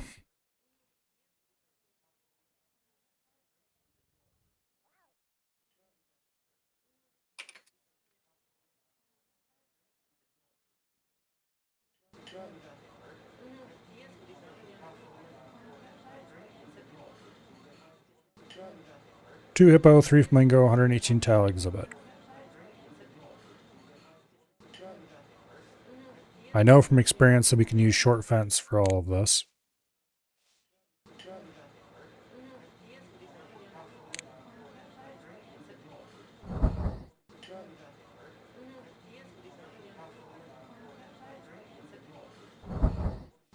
This is going to be a very interestingly shaped exhibit, let's put it that way.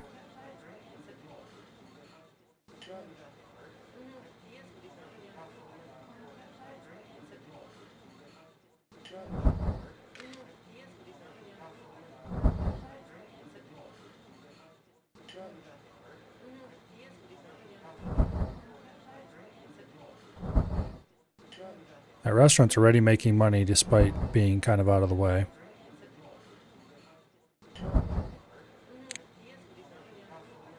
This is definitely going to need a dedicated zookeeper.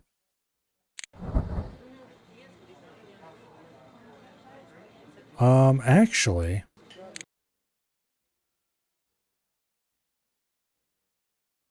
I'm going to have that recalculated as 117 tiles because if I notch out a tile back here, this seems dumb, but if I notch out a tile back here,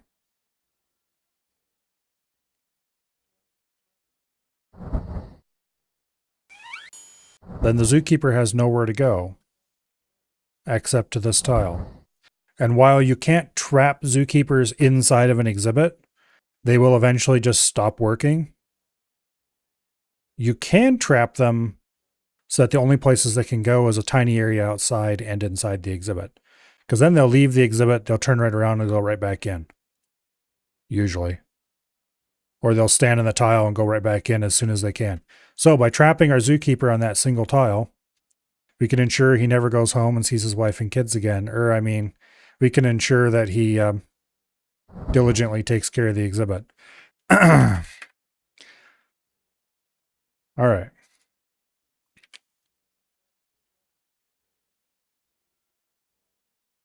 Let's ask it to recalculate with 117 tiles.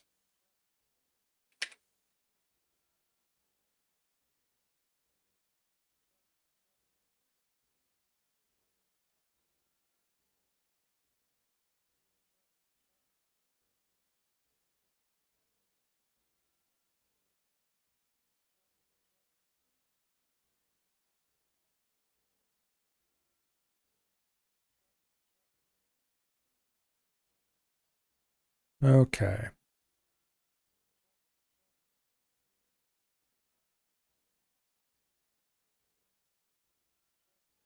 11 tiles of sand, 13 tiles of savanna grass, 19 tiles of dirt, 74 of fresh water. All right. 13 tiles of savanna grass. We'll start with that.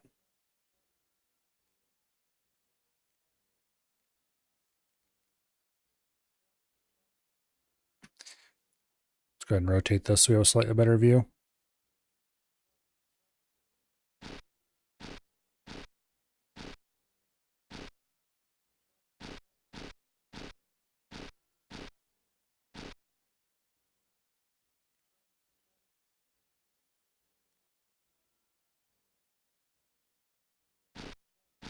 Okay, that should be 13 tiles of savanna grass.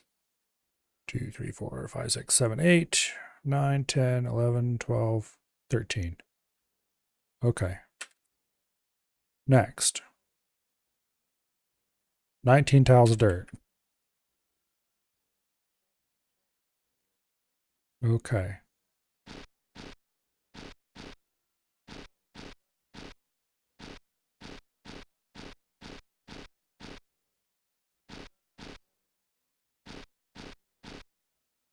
Okay, there we go. 19 tiles of dirt. We better on pause because we need more money. There's only one way we're going to get that. 11 tiles of sand. Let's see if that's enough to make a beach all the way around this.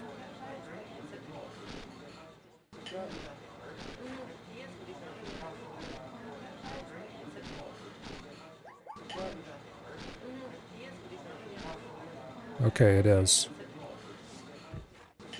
And then the rest is fresh water.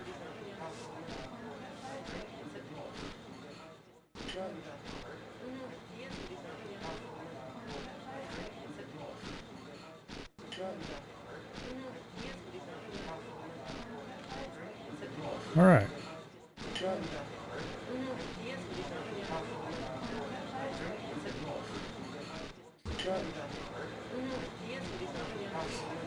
That is, if you ask me anyway,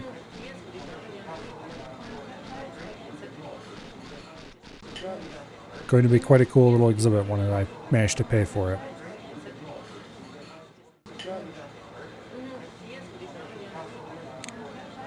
Alright, train's done. Now, 2 large rocks. No shelter required.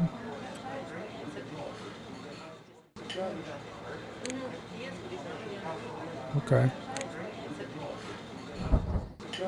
Scatter some rocks out there. If we needed more rocks than that, then we will. Yeah, he's having trouble getting to places. That's expected. Once we assign him to the exhibit, he'll stop whining.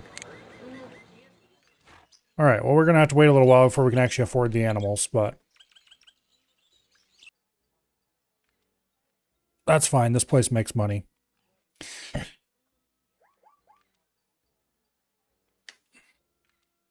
But anyway.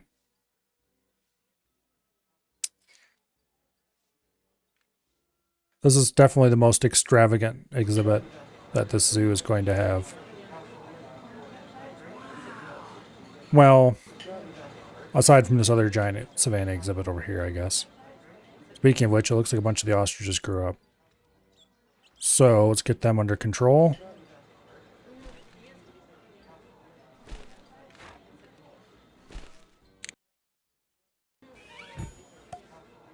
They're going to complain about it.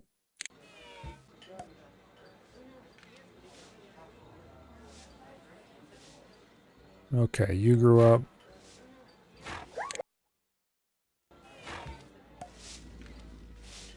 Looks like the wildebeest is still a baby. Eventually we're going to have to deal with the gazelles dying of old age. Which is unfortunate, but... Alright, look at that. We're already almost paid off our debt, and it's only 7 days into the month. We'll have enough to buy the animals this month, no problem.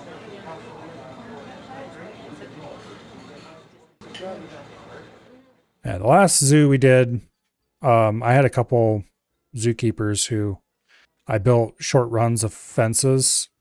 I had the gates like this on the back of the exhibit, and I'd build a short run of fence between like 2 exhibits, and then I would seal the end with a rock. So they had 2 tiles on the outside, and then they could go to one exhibit or the other. No other choices. It worked really well. It kept them readily available to take care of the animals, and made sure the exhibit was always nice and clean. Alright, how happy are you? Suitability of 75, okay. It's got to be upped a little bit. The foliage should take care of that, though.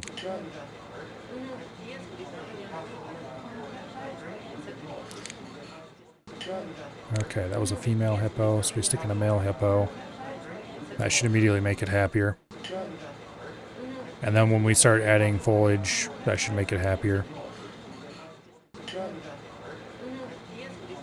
Exhibit 5 is blocked and not accessible to zoo staff. Oh, really? I beg to differ. Okay. Wait, Exhibit 5?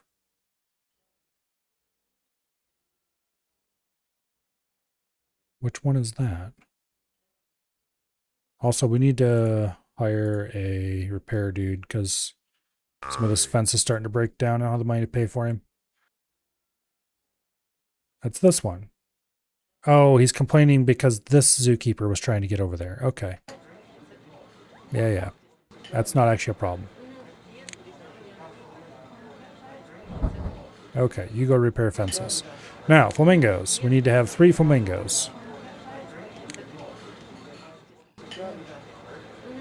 And they're surprisingly expensive.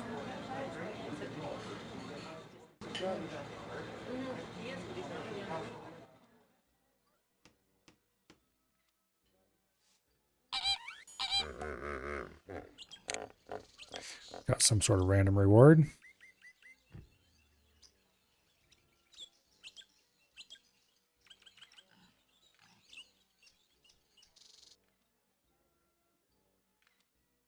Yeah, we'll get all the animals in here before the end of the month, I think. Okay, one more flamingo.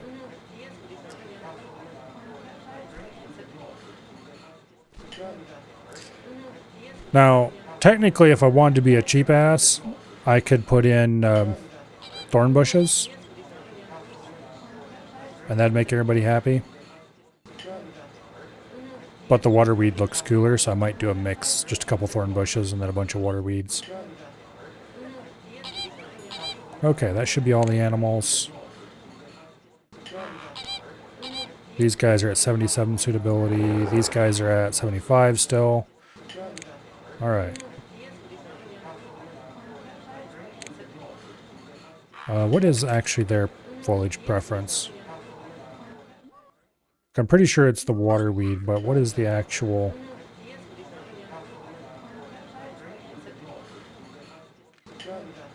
the actual information on their exact preferences?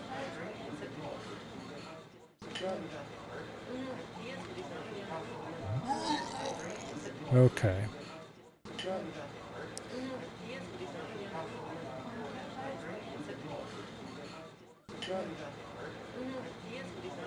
Does it actually say anywhere?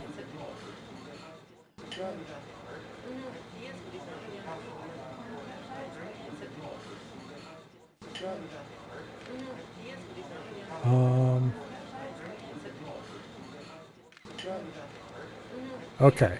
Hippo likes thornbush plus 3, waterweed plus 10, and everything else is lower than that. Flamingo likes thornbush plus 3, water lily plus 10, waterweed plus 20, horsetail plus 10. Okay, we definitely want waterweed then, because that's going to give the highest suitability increase for everybody, and we need as much suitability as we can get. So, waterweed.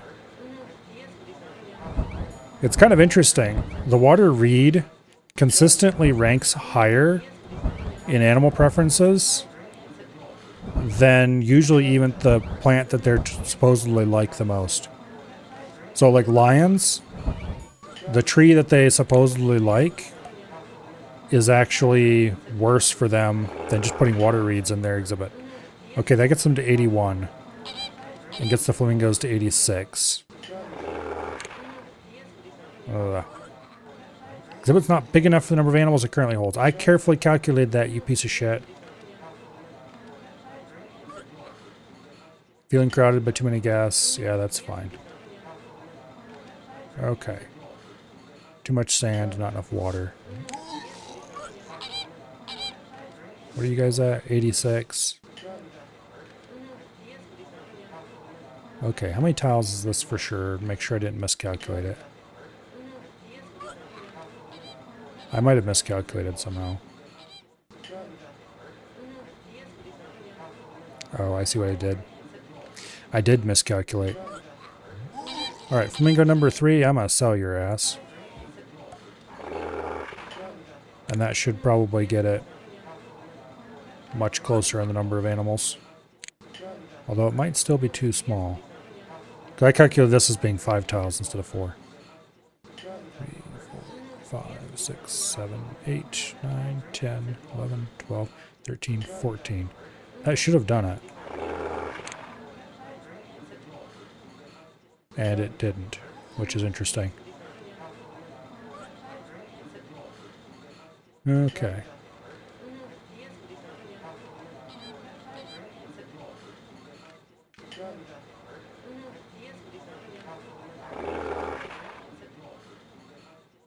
Yeah, we need 85 suitability here, which is unfortunate.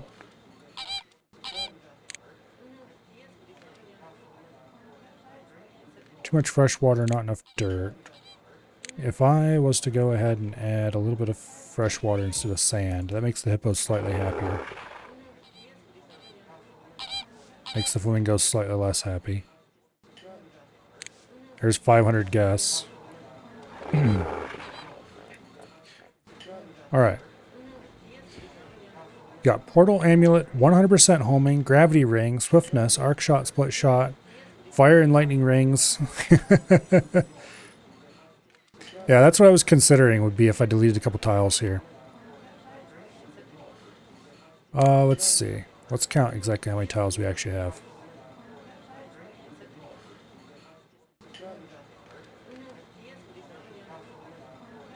Okay. 14 times 4.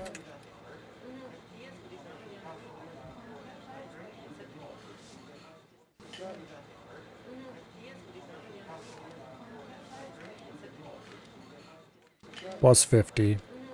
It's 106. Plus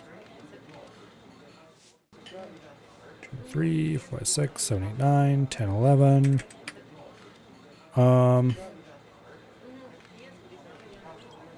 That's 117. Okay, no, I didn't do my math wrong. What?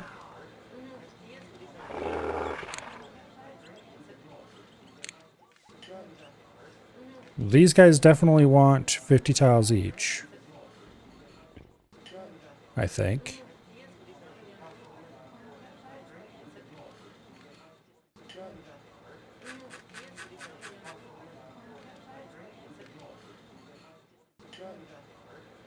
Like, how many tiles? I think I did 130 tiles for the one I did in the previous zoo. That was 2 hippos and 4 flamingos. So this should be correct. These guys aren't complaining about too crowded. Just these guys. They're feeling crowded by guests, but that's to be expected. Not much I can do about that.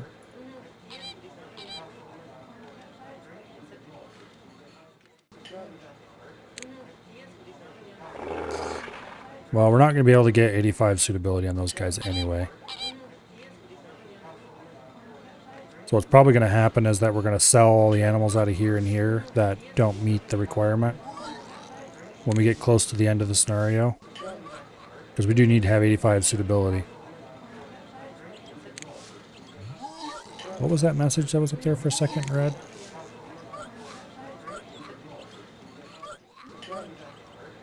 Lion 5 is ill. That should be taken care of easily enough. Speaking of Lion 5, have those lions grown up? It kind of looks like it. Okay.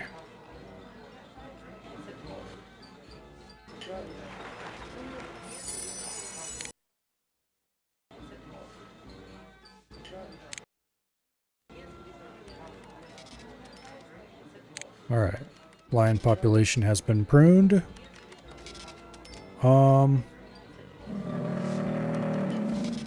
It's hard to tell if saltwater crocodiles are still babies or not. I think they are.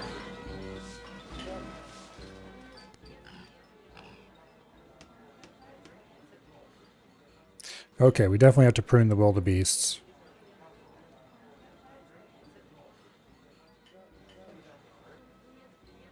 So you get sold. Okay. 3, 4, 5, 6, 7, 8, 9, and 10 exhibits. Technically, we had enough exhibits. If we were going to end the game at the end of this year, for example, I would just need to run around and sell some animals, and we'd be good. However,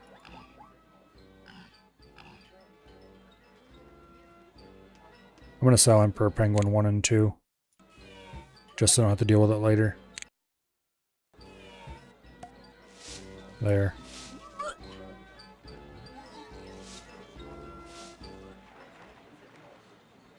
And I'm going to sell Komodo Dragon 1. For the same reason.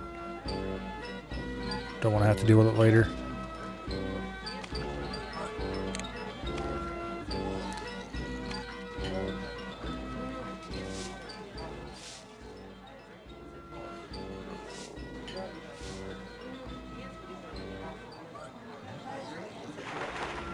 Yeah, I think these are grown up actually.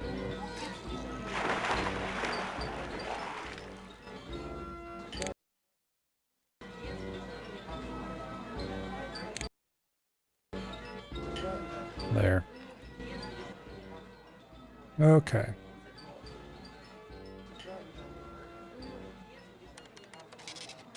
That one's definitely still a baby.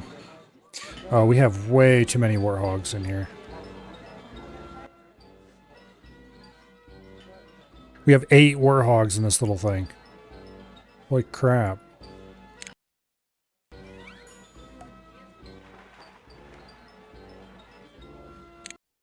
Okay. It's time to sell a ton of warthogs. We only have room for 2 of them.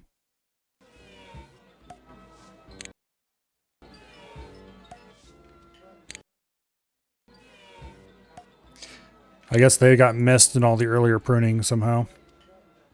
Kangaroos. How many of these do we have? Still just 2. Okay, that's good. Oh, there's a baby hippo. That's definitely going to increase the attractiveness of this exhibit a little bit. What can we stick over here? We don't really need to put in another restaurant. We have 2 of those already. There's no way we can fit an animal theater. We definitely can't fit an elephant ride. It's actually too small to fit in a gift shop. The Arctic gift shop is smaller. We could fit that though.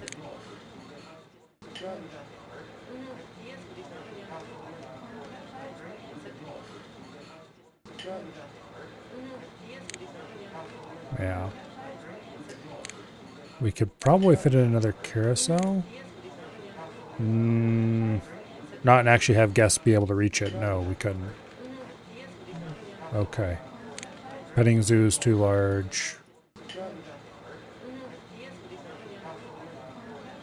Yeah, actually there's not much we could fit in there except another restaurant. We don't really need another restaurant.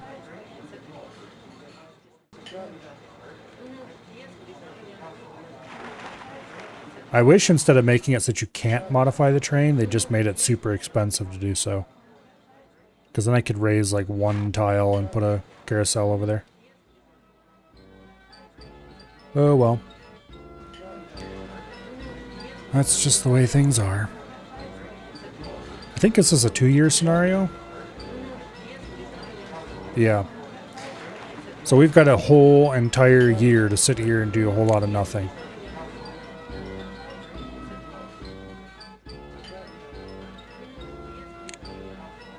Okay, but I am really curious. If I build 2 more absolutely minimal exhibits, like 20 tile line exhibits or something, just stuffed them in a corner away from all the guests, just enough to say we had them. Would that be enough to count as winning the exhibit? Winning the scenario. Even though then we would have 12 exhibits, 2 of which don't actually meet the requirement.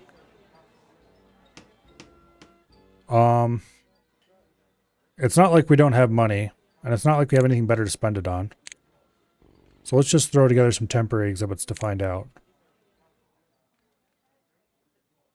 Lion is probably a bad idea. I think saltwater crocodile would actually be a good idea because they're super cheap. Wait, we can build them down here on top of all the salt water.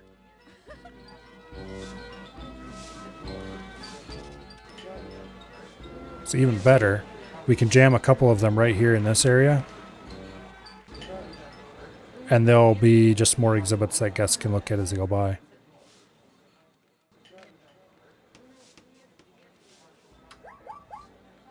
Or even better, put them over here. There's a big area here where they can't see any animals.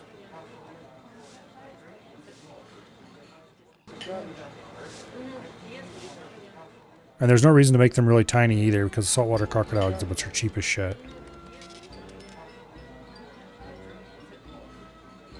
So we could put in 2 40-tile saltwater crocodile exhibits down there and have 4 more crocodiles. Crocodile breeding project.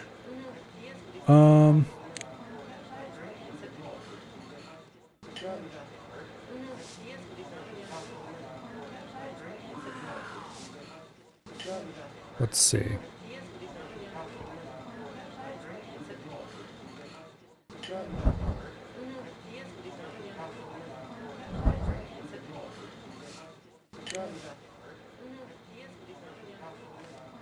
It's not the way I want to rotate.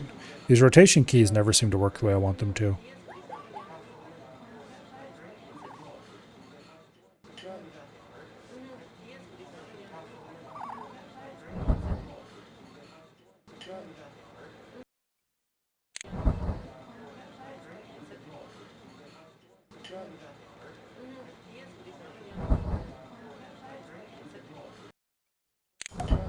All right. Then, between them, we put a tile of dirt for the zookeeper. And how many tiles of dirt did the saltwater exhibit have? It was like 8, wasn't it? Yeah, it was 8. 8.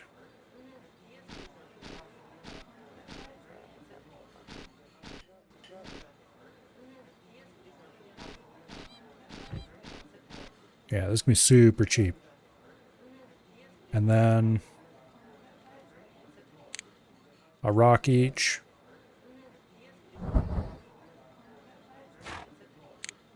Buy a zookeeper to service the 2.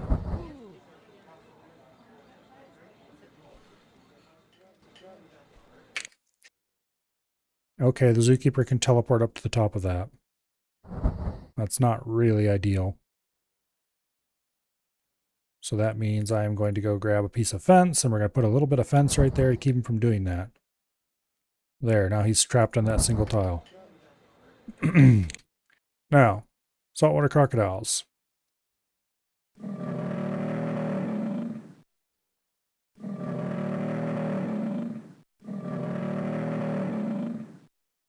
There.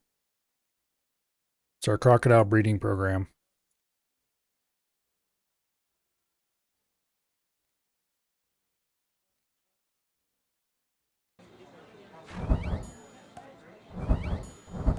We'll add a few water reeds for variety.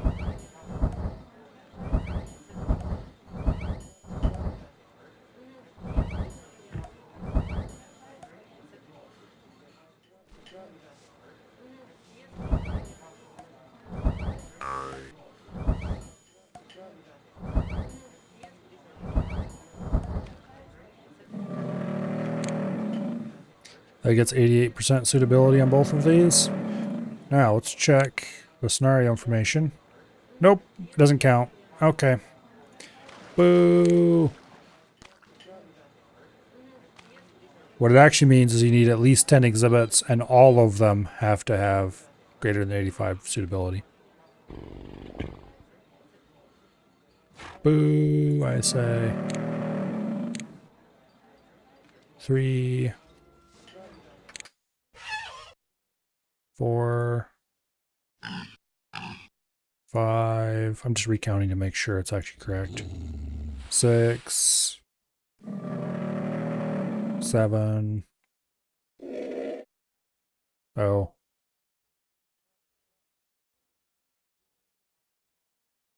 We have too many in this one. Because that idiot grew up.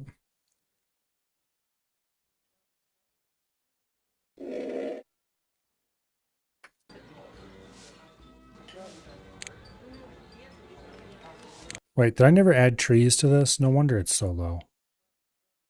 Oops. Um, these guys are probably happy with thorn bushes. Yeah. Wait.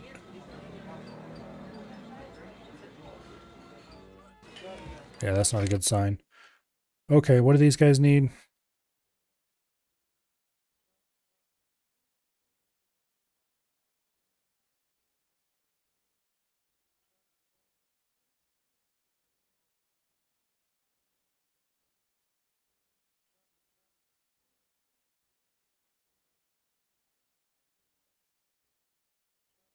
Okay. They like water lily plus 10, water reed plus 10, bald cypress plus 10, tall grass plus 3. Everything else is plus 0. So that's why they were okay. Okay, that's why they liked it when I added the thorn bush, because it was more foliage and it's an acceptable type of foliage. But since it's only a plus 0, it wasn't a very good one. So we're going to want to give them some water reeds, I think. That's easy, cheap plus 10s. Okay, apparently not.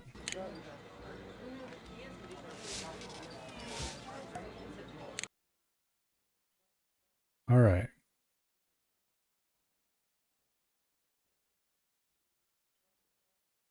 There must be more rules to it than that. It is an acceptable type of foliage. They just don't like it as much as it is listed. What do they actually like? Tall grass plus 3. Okay.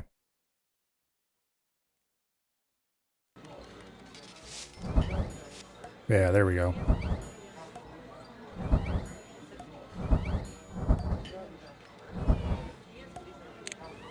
Okay, that gets them up to 90 suitability.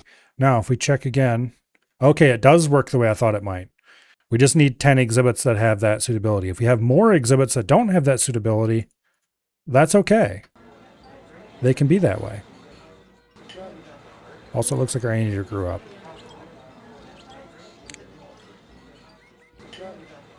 So we'll sell the extra anteater.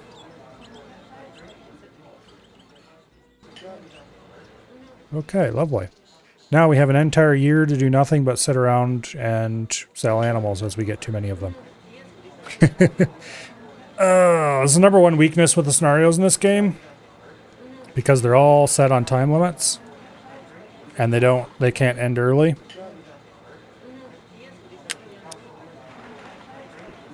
You just gotta wait. A lot.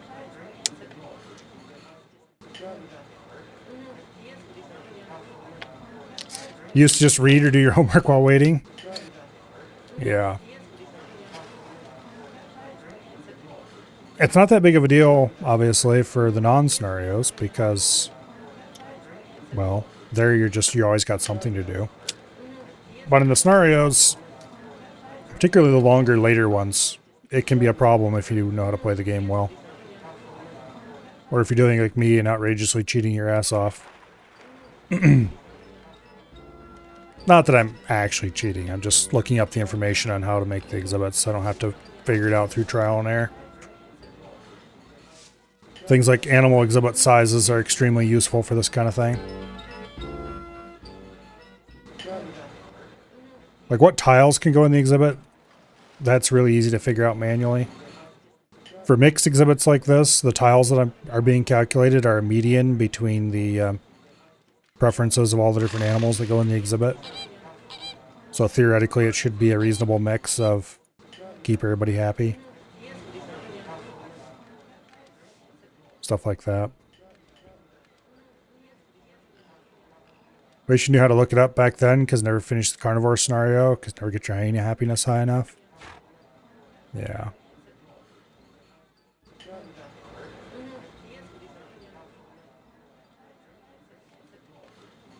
Look at all the people over here now. Looking at the crocodiles and stuff. And making me lots of money here at the restaurant.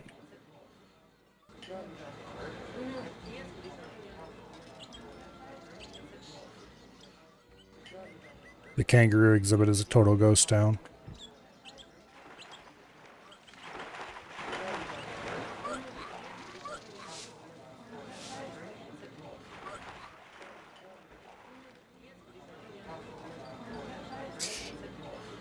The complete collection disc has a official strategy guide on it, but it doesn't cover anything but the base game. I don't know if that shipped with anything other than just the complete collection. The information in it isn't quite right, because I think some things were tweaked in patches and stuff later, or it was just straight up got wrong in the first place maybe. But it's almost all correct.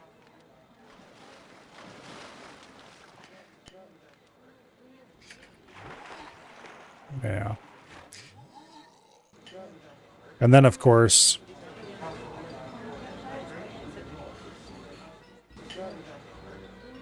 so I took that. That's actually what got me started playing around with the data for this game. I was looking up a few animals. I think it was for the Saving the Big Cats scenario. I was spending too much money building nice exhibits for everybody. And I decided it was, I lost because I didn't have money to build the last exhibit in time. Also other reasons, but mostly that. There was giant money struggle through the whole scenario, and it shouldn't have been that bad, but it was. So I decided that one way we could save money was just building minimum size exhibits. So I went and looked up what size exhibits I needed for each of the different cats, and it was kind of a pain in the ass looking things up in that PDF. So after stream, I took the PDF and dumped it in a directory and told DeepSeek to suck all the data out of it, which it did a pretty good job at. It wasn't perfect, but it wrote a script that sucked everything out in a fraction of the time it would have took me to write a script to do it.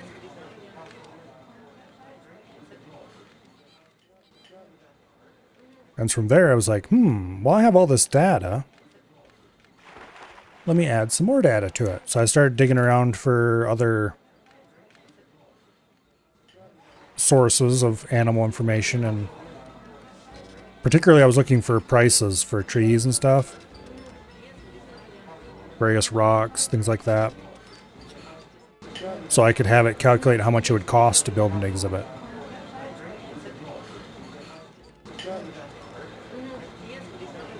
And then eventually, I was trying to find some piece of information. I don't even remember what it was.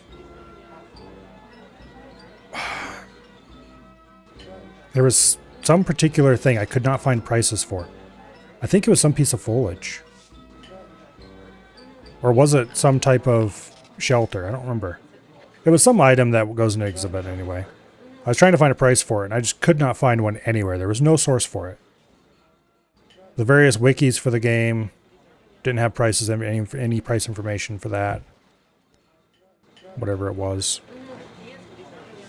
And so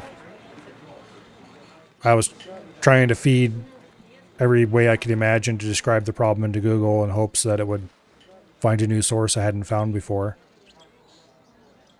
And I ran across something about dumping the game's data files. Just like an offhanded mention of it. Where is my repair dude? He is over there. Okay. Well, I think he could do a better job over here. But anyway, so I went and looked at the game data files. It turns out the data files for this game are just renamed zip archives. And while they contain a lot of data I didn't care about, things like the graphics and stuff like that, they also contain .ai files that if you open them up and look at them are just plain text. It looks like some kind of modified INI format.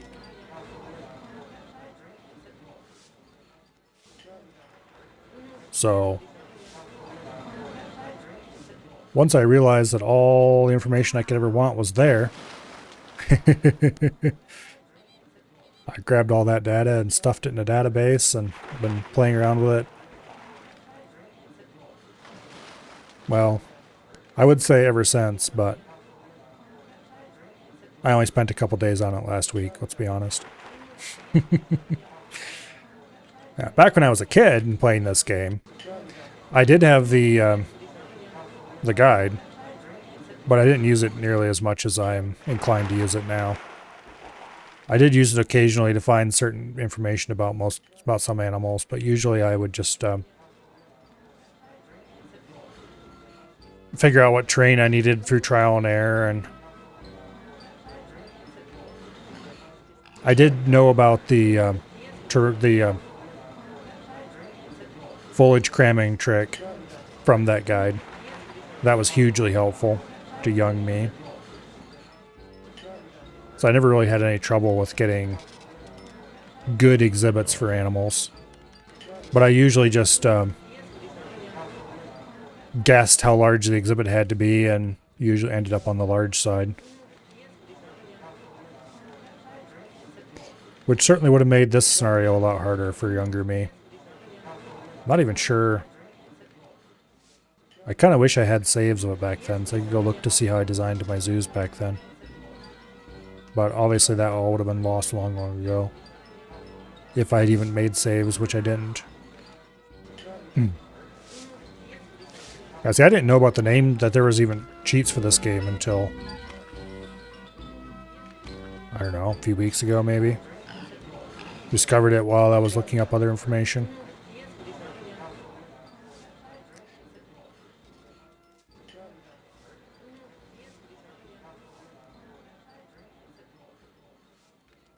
Alright, looks like the ostriches need pruning.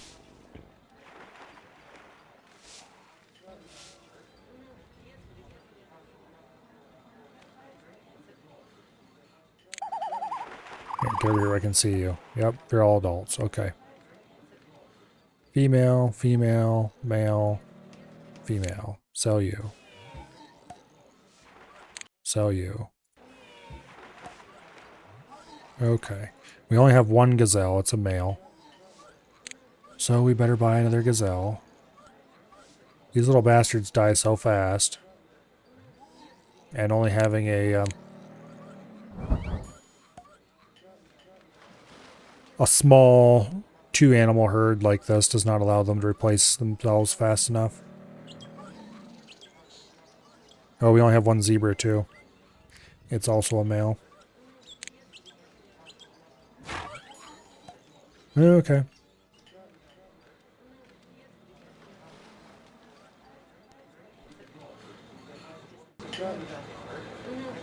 One of the exhibits, or not exhibits, one of the scenarios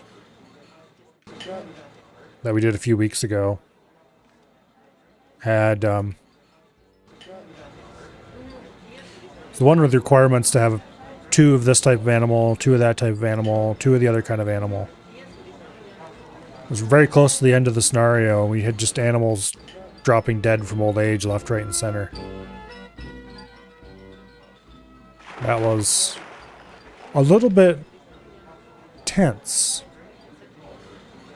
Because if one had decided to keel over right at the end of the scenario and I happened to miss it, we would have had to go back to a save, which I did make a save when I realized what was happening. Yeah, the little bastards were trying to sabotage me. I wasn't very pleased with them. We should probably get another repairman, because our fence situation's only going to get worse, and it's going to take forever to get them around to everywhere.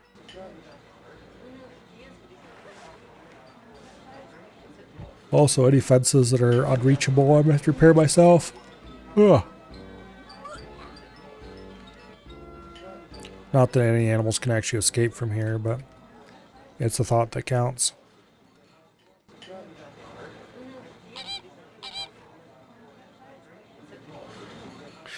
I'm pretty happy with this little zoo.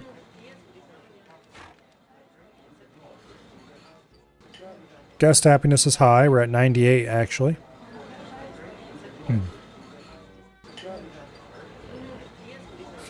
Played the first Jurassic World game, and legit each department gets jealous if you spend money on the other department. So they sabotage the park. It's so petty and annoying. Yeah. I've never played any of those games. It does sound like it'd be a pain in the butt trying to... I could just tell some developer somewhere was like, oh yeah, this would be a fun little balancing problem. Make the player have to worry about keeping all the departments happy. It would be so much fun. Yeah.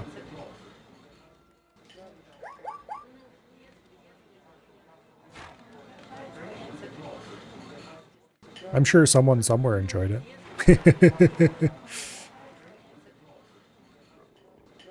How many zoo benefactors do we have? Only 5. Wow. Okay. I guess not very many people are leaving the zoo.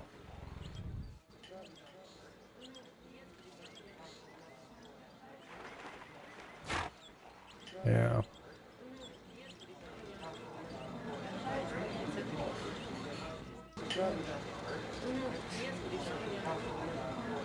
Yeah, I've heard of Operation Genesis. I never played it. Like, the only reason I ever played the original Zoo Tycoon is because I think I got it in one of those little cardboard slip cases, probably at Staples, for a couple bucks. Back when stores of that nature still sold the occasional video game. Got a lot of real banger video games that way.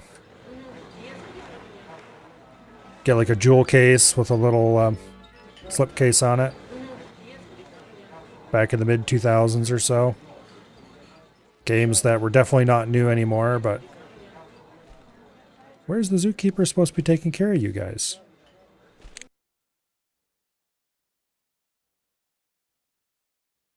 There he is. You are assigned specifically to this exhibit and no other. What are you doing?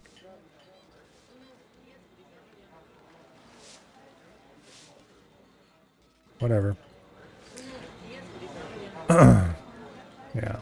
Got a lot of very good video games that way. None of them were new, but that's fine.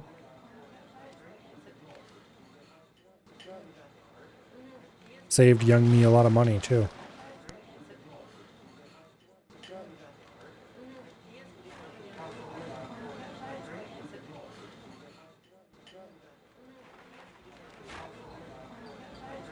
And annoyingly,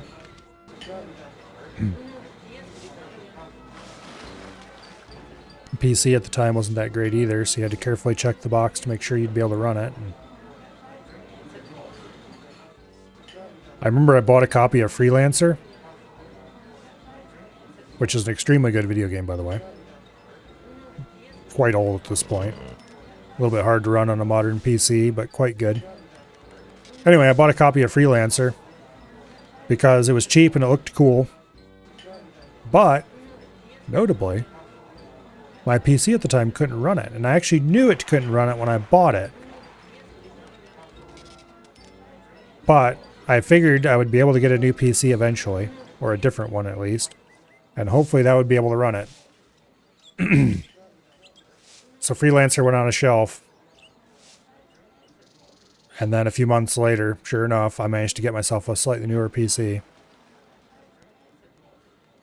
Notably, very much not a new PC, just slightly newer. And I was able to run Freelancer.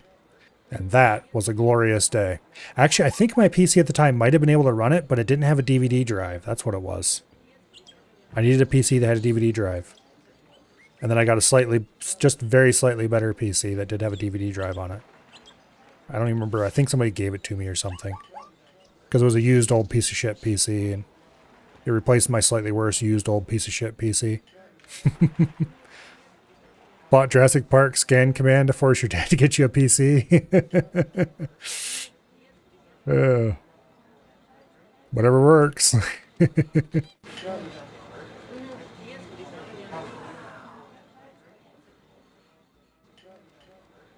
Yeah.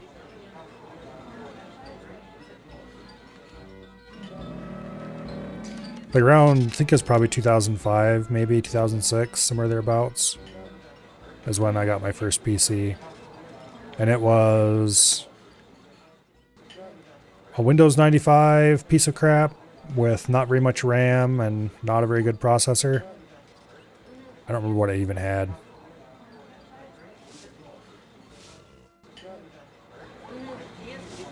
I didn't remember that when we first booted it up, it only wanted to run in 16 color mode.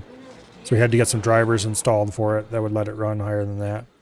Which I'm pretty sure were just generic VESA drivers, now that I think about it a bit.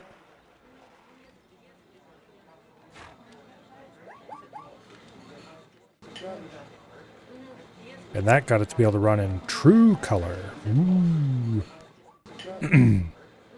It actually came with a bunch of games. A lot of them wouldn't run for one reason or another. Some of them did run. There was like Oregon Trail. Oh, what was it? Which one was it exactly? I went back and figured out exactly which game it actually was, which Oregon Trail it was. It was one of the really old ones, but I think it was like, I think it was a Windows edition of the original game or something like that. It was pretty primitive, but not quite as primitive as Oregon Trail 1. And then we did have a copy of Myst, which was very cool.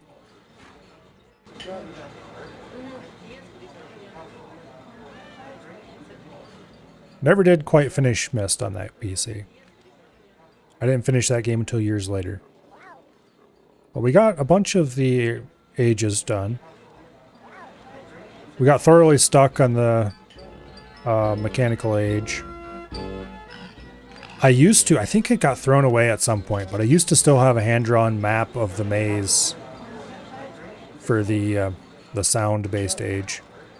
Because I didn't figure out how it was indicating to you what direction you were supposed to go. So I just brute forced the maze. That wasn't a very well designed puzzle.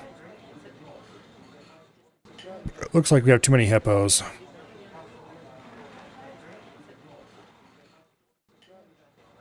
Let's sell you. And we have 5 flamingos. We can only really need 3, or 2, I mean. Okay, male, female, female, female. Alright, you get sold. And you get sold. Okay. I guess things much more under control. Yeah.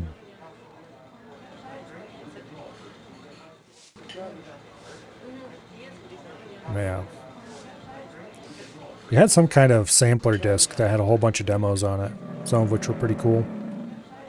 A lot of them, once again, barely ran, or ran badly, or would crash on startup. Okay, 6 months left. Let's just rescan this to make absolutely sure we're not got anything wrong. Okay, looks like we're good. Yeah, unfortunately, I don't have any of the discs for any of those games that came with that PC anymore. They unfortunately were thrown out by other people when I was out of state. Which was not happy making, but oh well. I have since reacquired most of the ones I truly cared about.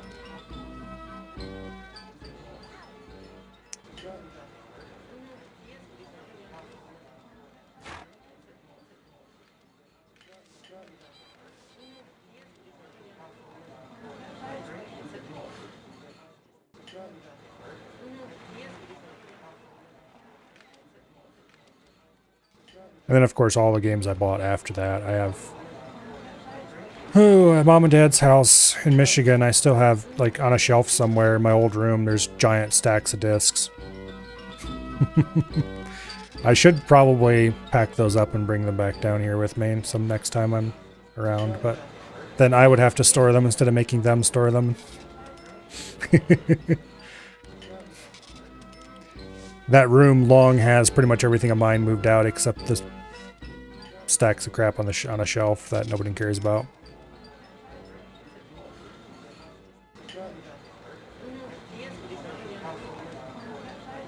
Alright, we're making good cash. Happiness is high. Yeah, I think at this point we just gotta keep killing time.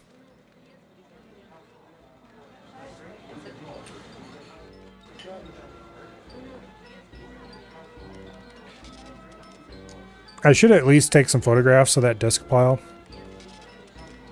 And any other discs I have laying around up there. So I can go through and see if there's any games I have forgotten that I might want to revisit. Because I bought some total shit games back then. Just absolute garbo. But also, there were a lot of very nice ones.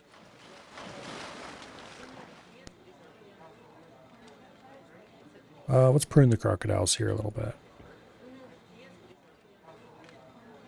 Okay, we have 2 pairs of crocodiles in here. Let's sell these 2. And this one also has 2 pairs. Female, female, male, female. Okay.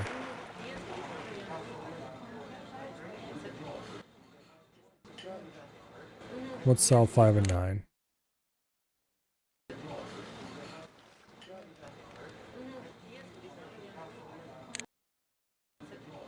There we go.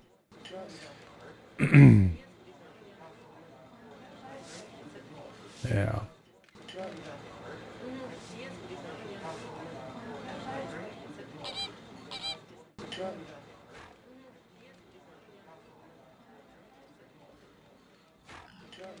Alright, lions all look like they're still baby. Do we have more than 2 crocodiles in here? Nope, okay. Penguins. Okay, he's still young.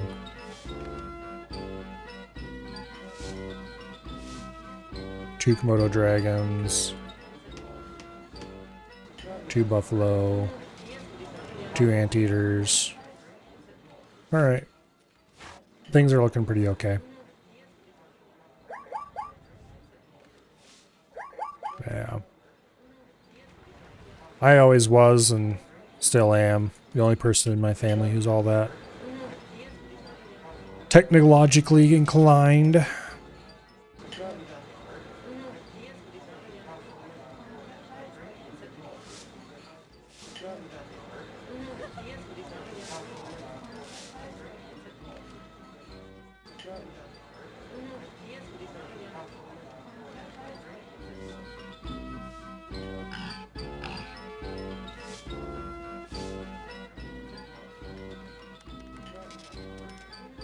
Let's see. What exhibits are still... Yeah, there's still a lot of exhibits that need repairs. I don't really see a whole lot of incredibly broken fences, though, so I think 2 repair guys is probably enough.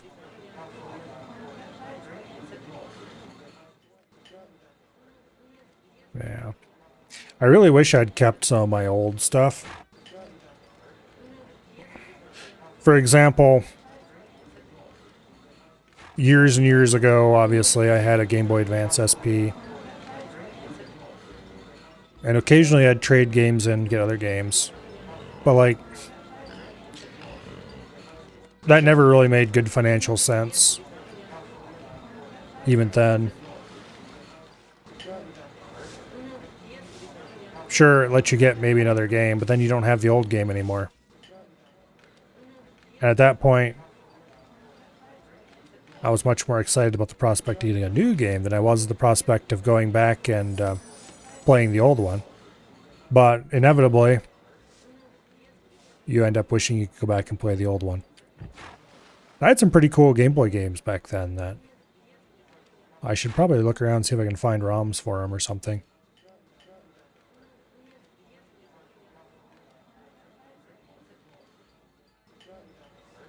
I had...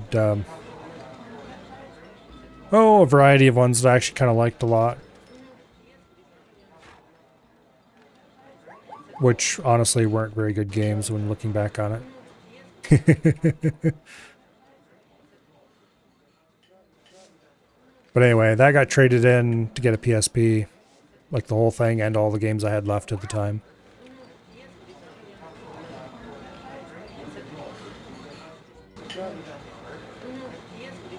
The PSP, I still have that and all the games for it, actually. I never traded any of those in. But The PSP wasn't ever in very good shape. Well, it isn't in very good shape anymore, I should put it that way. It was used hard and it's kind of worn out. It definitely would need a new battery and things like that, I'm sure. Plains Zebra 4 has died of old age. Could you not? Alright, what do we got? A female zebra? Let's buy another male. Alright. I wouldn't be surprised if we had another gazelle die, but... Anyway. So the PSP Go. Don't know if you can fetch your library anymore. Yeah, probably not. I did have like a couple download games for the PSP, and there's no way that's still supported. I think I actually had... Yeah, I only ever bought a couple games that way. Most of the rest were discs. But like the disc drive on my PSP is kind of flaky. It was having trouble reading some of my games and stuff. Like the game discs are fine, I think. It's just the PSP drive is being weird. I'm pretty sure, because it doesn't look like they're scratched or anything.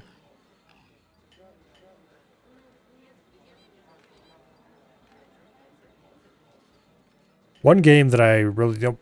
Honestly, there's really only one game that I truly miss from the PSP. And that was SOCOM Tactical Strike. Because that was actually a very cool, real-time... tactical squad combat kind of game. Where you could set up complicated sequences of orders for your 4 guys. You could split them up into 2-man teams or send them out as individuals and all kinds of things like that. To run through an actually pretty cool set of missions. The problem is PSP emulators.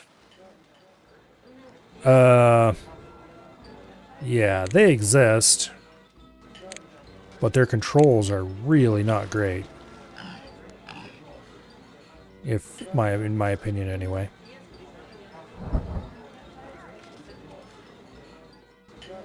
The problem is the PSP just really wasn't created for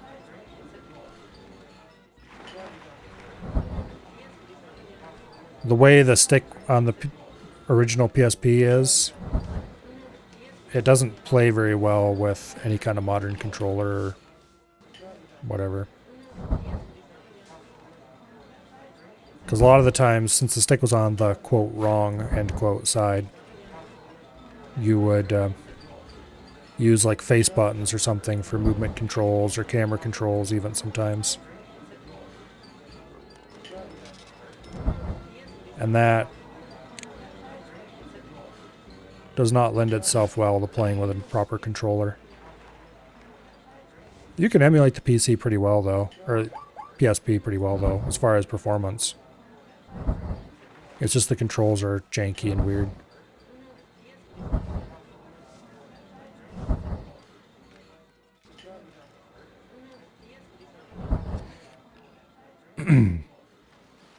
Was able to play Tomb Raider 2013 on it a decade ago. Oh, I loved playing Anniversary on the PSP. I had Tomb Raider Anniversary, I had Tomb Raider, what do I call it? Legend. Both of those I played first on the PSP.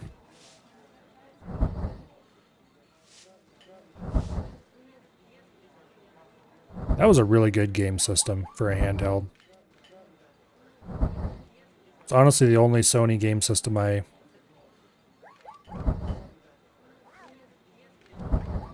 Oh, we lost an Emperor Penguin to old age.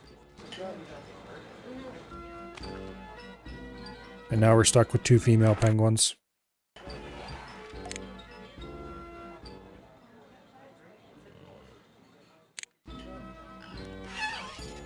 There. Anyway. I figure we have so much money, I'm going to go ahead and put walls up around all of the edges. Keep people from falling off. Not that's an actual danger, but...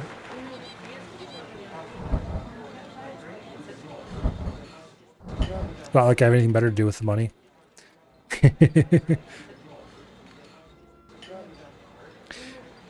I don't really have any interest in playing the old Tomb Raiders.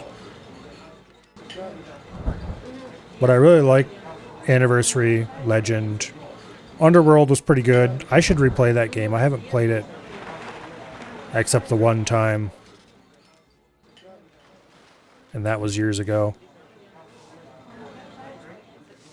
But I don't remember it being bad or anything. I just remember it. It was fine.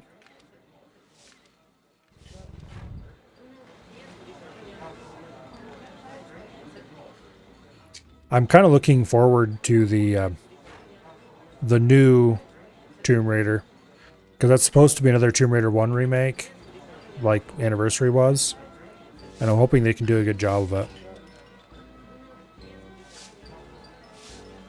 If it's at least as good as Anniversary, I will be extremely happy.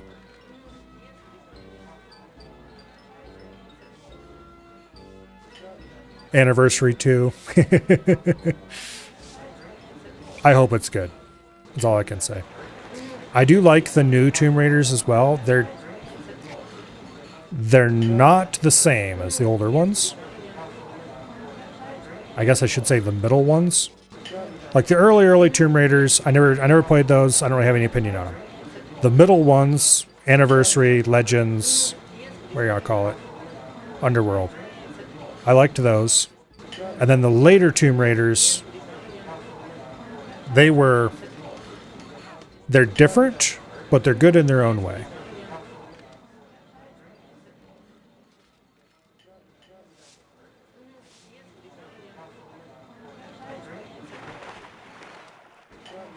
They're not the same kind of Tomb Raider, but they're still Tomb Raider. Although I am hoping that the Anniversary 2 is a little more like the middle Tomb Raiders than like the older ones. Or newer ones, I mean. I could do with a return to non-open world Tomb Raider. Not that I don't like the open world, it's just that I want both.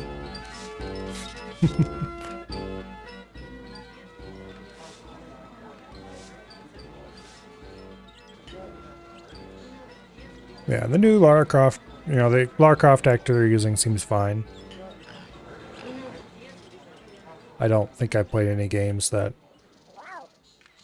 she's done or anything, but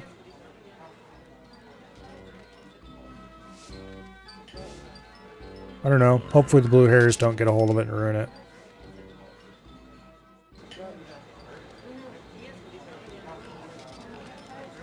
But yeah, Tomb Raider 2013, extremely good.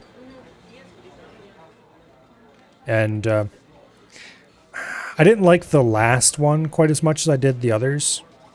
2013 was really good. The one right after 2013, whichever the hell one that was. I don't remember what it's called anymore. That one was pretty good.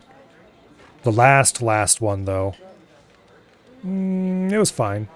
But I didn't like it quite as much as I did the other two. 2013...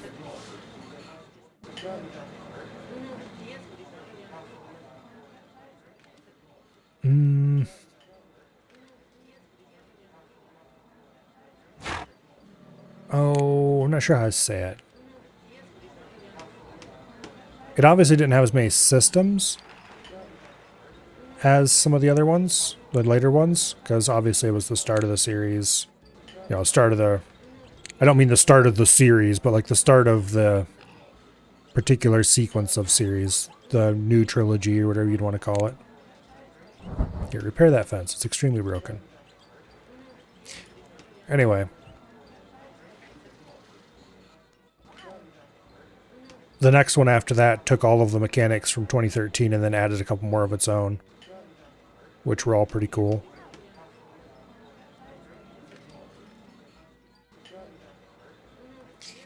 Yeah, and I did have some buggy weirdness with that one too. Freeze at the first calendar puzzle. Yep, I had that issue. What did I do to get past it? Did it just work when I tried to restart, or did I think I had to adjust my frame rate maybe and just restart?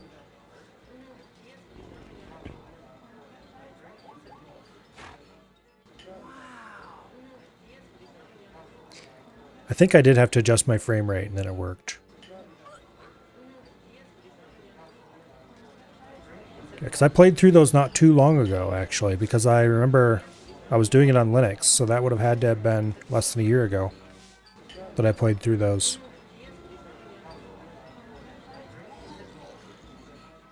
Yeah. I was running them on Linux under Proton because the native Linux versions were flaky and didn't want to run very well.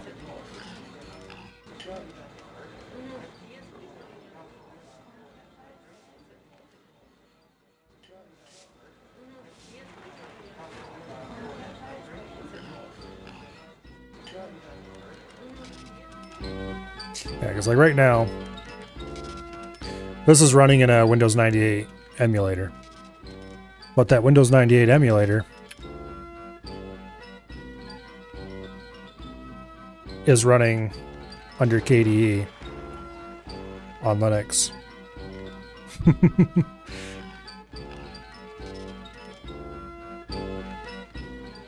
Which most of the time works fine.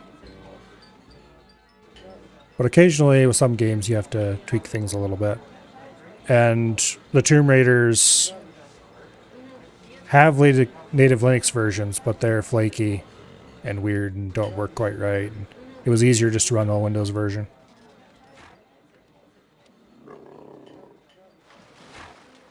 Which is really unfortunate. I found that every single time I find a AAA game that has a native Windows version, or native Linux version, it doesn't work for shit. But every single time I find an indie game that has a native Linux version, it works great.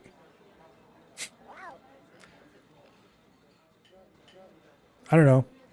It's weird.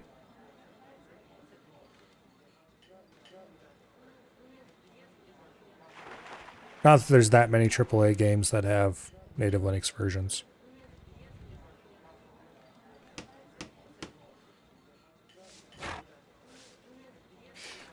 Like I was trying to play Zoo Tycoon. I tried to play it under Windows 10 on my old computer. But I don't remember what problems I ran into. It just didn't want to run. I tried to tweak a few things and it wouldn't run right. And so finally I just threw up my hands and said I don't have the time for this and moved on. And then after I switched to Linux fully, I tried it again and it worked even worse there. It crashed the whole system, which obviously was not good.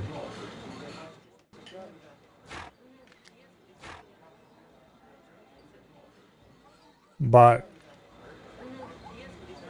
a few weeks ago, I decided to give it another shot. And this time I went and installed, I think I'm using 86 box. Yeah, 86 box.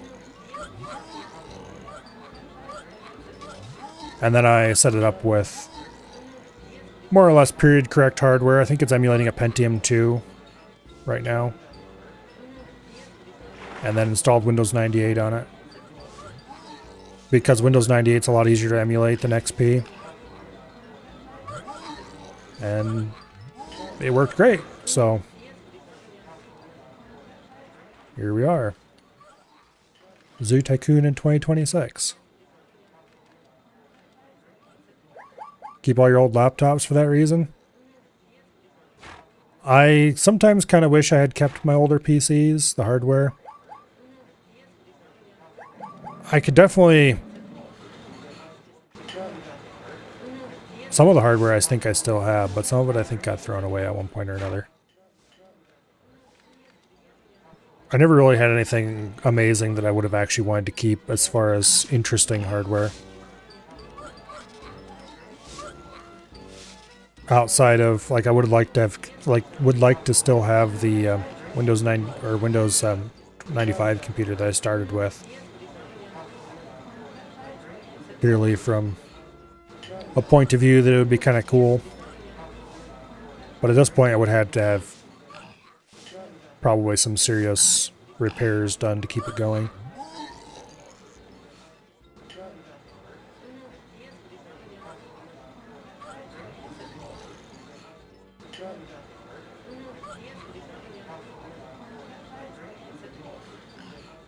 Oh well.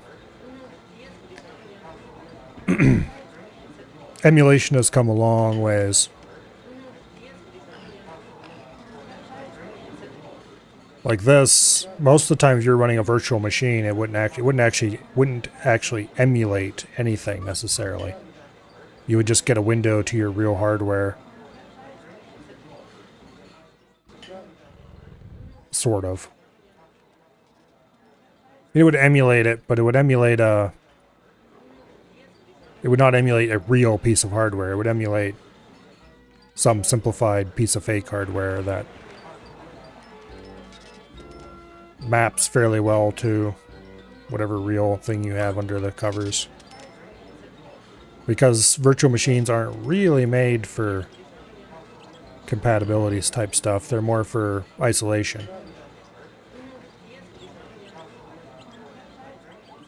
However, that was just the best you had for years, and so we kind of had to make do if you wanted to.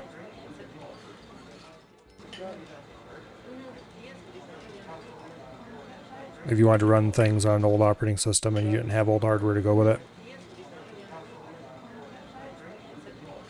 But since then, actual emulators for old PCs have started to become more and more common.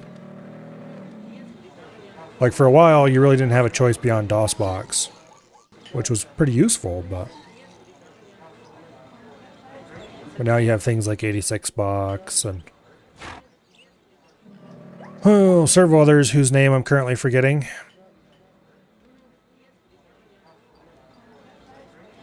That all do really solid jobs of emulating actual period hardware.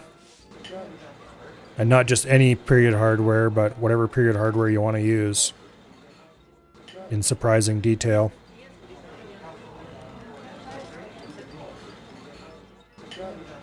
Like if we look at the configuration for this machine,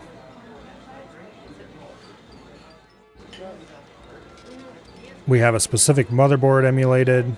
It's a Pentium 2, 450 megahertz, which is pretty zippy for a Pentium 2.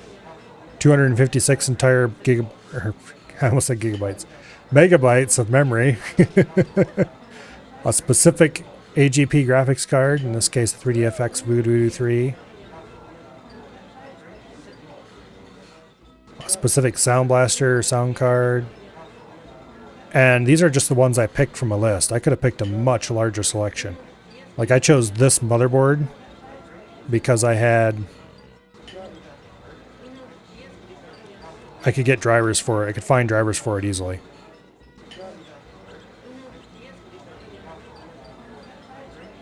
Because when you're looking for drivers for Windows 98 for something, you have to... Hopefully somebody kept a copy of them somewhere, because the manufacturer's website usually isn't going to help you out very much.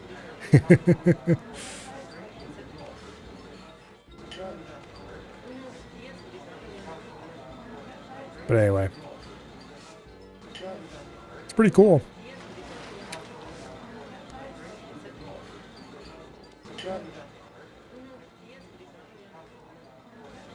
I should probably go through my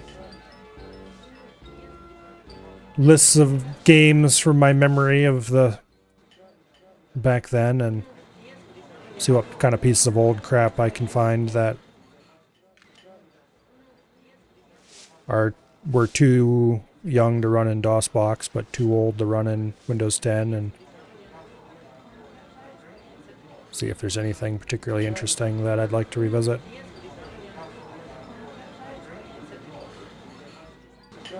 The problem is a lot of the old games from that time period.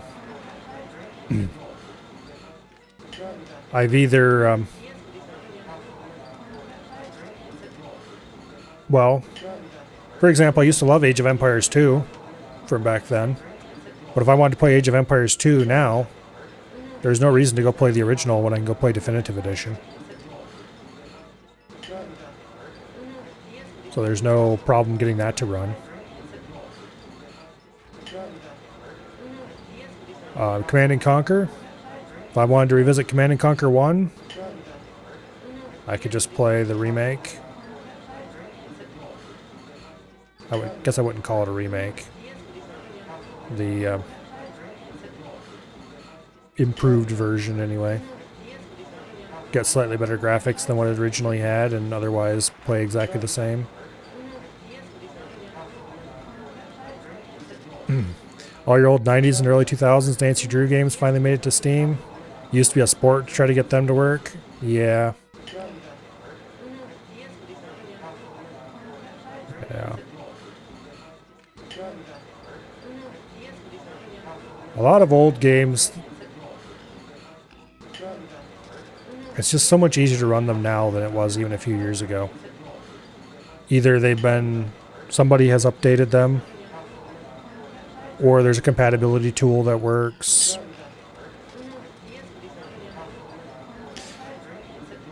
Like a while ago, I wanted to play Dungeon Keeper 2. And I found some patches for it that fixed a lot of the old rendering issues and stuff, and was able to install and run it no problem. It was a bit flaky at times, but I remember it being that flaky back when I played it originally, so...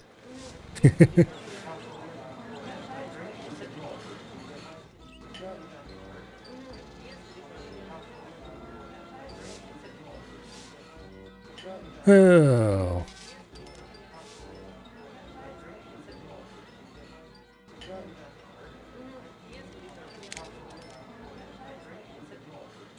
The gift shop's not bringing in very much a month, but overall it's made quite a lot. Not nearly as much as this first restaurant, though. Holy. It's made 88,000 in profit since the start of the game. It's making like 4,000 a month right now, average. This restaurant's pulling in similar amounts.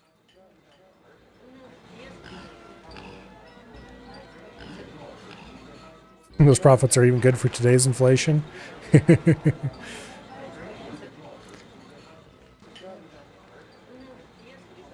Well, not in monthly terms necessarily for a restaurant, but after all, you still have to pay taxes and fun shit like that on your profits.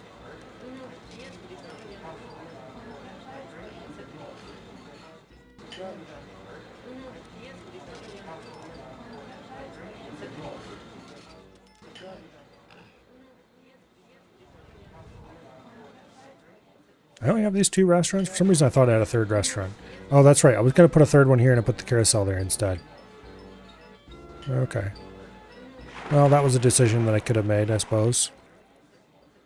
How much is the carousel cranked out?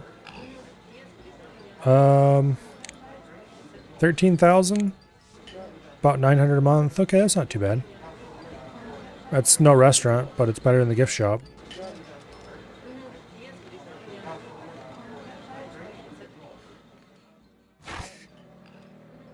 We're near the end of September, year 2. We have 100,000 money in the bank. Scenario objectives are all completed.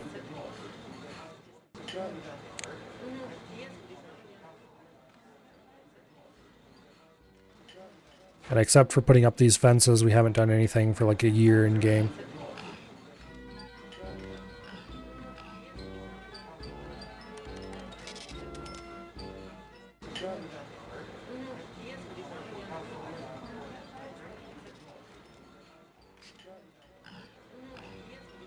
And I don't think there's anything I could really do that would not, or that would actually be useful. I'm sure there's things I could probably do. Like I could build more exhibits over here on these other islands and stuff, but why? They're not actually going to make the guests happier. They're already pretty much as happy as they're ever going to get at 98. They might make me more money, but what do I need more money for? We have effectively infinite money.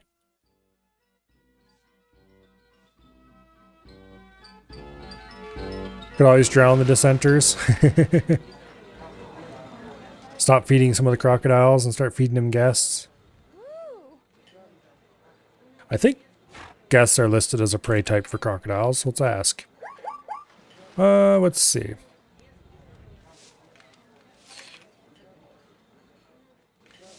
Will crocs eat Guess. The user is asking if saltwater crocodiles will eat guests in Zoo Tycoon. This is a gameplay question, not a database question. It is too a database question. They have lists of all the things that they'll eat. Okay, it's actually checking the database anyway. Let me check the croc stats for relevant fields. Chase animal chance equals 2. There might be other relevant fields like attack, guests, or similar. Let me check if there's columns about guest danger in the animal table. Did I not actually add that?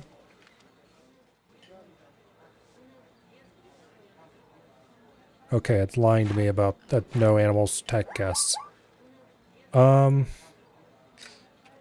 Does the DB list what animals each predator will eat? I don't remember if this actually made it into the DB or not. There's a list of all of the... Each animal has a list of all the animals. Okay. Animal prey table. Maps animal ID, predator to prey animal ID, what it eats. Let me check what the croc eats. Okay. Yes, the animal prey table lists every predator-prey pair. Croc eats 50 species, including warthogs, flamingos, penguins, gazelles, even gorillas and pandas. Basically anything that isn't another large predator. A hippo, an elephant, or a rhino. Okay. Are guests listed in that table? Question mark. I know they should be. But it might have gotten filtered out because they're not actually listed as animals.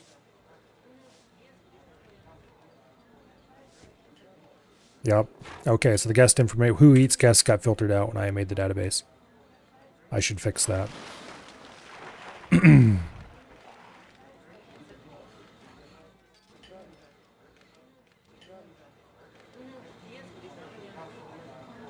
Matter of fact, let's do that right now. Slash restore. No, that's not what I wanted to do, you piece of shit. Damn it, it auto-completed the wrong command. One second. Slash resume. Okay, there we go. Okay. There we go. Let's resume the session where I was filling the database out. Okay. I want to add a dummy guest animal and then make sure the predator relations table properly links it for animals that can eat guests. Boom.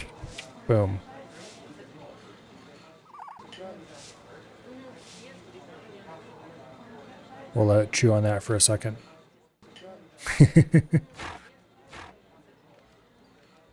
Meanwhile, has anything lit on fire in the zoo? It looks like some of the warthogs have grown up.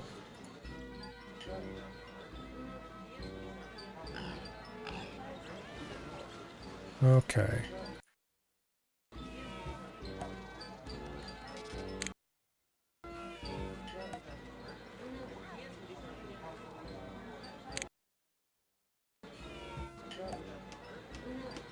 We're up to October already. I should probably go ahead and hire another maintenance worker.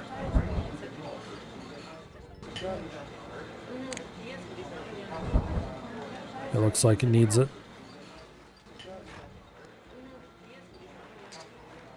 Let's see what's happened here.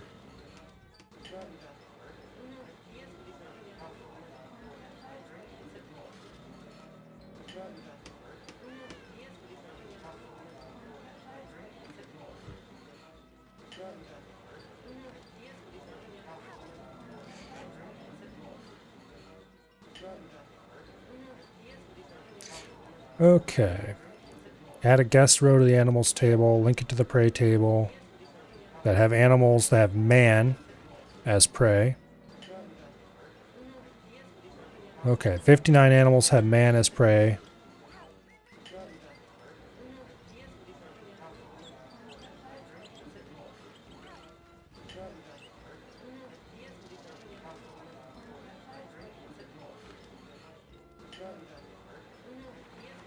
Okay.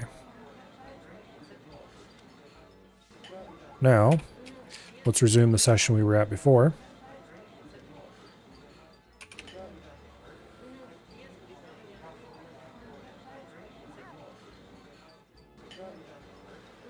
Boom. Okay. Guests have been added to the prey table, comma.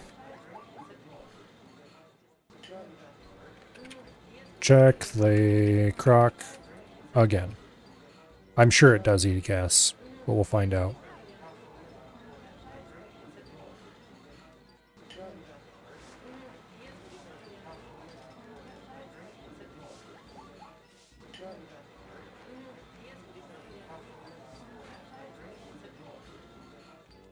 Okay. Saltwater crocodiles eat guests.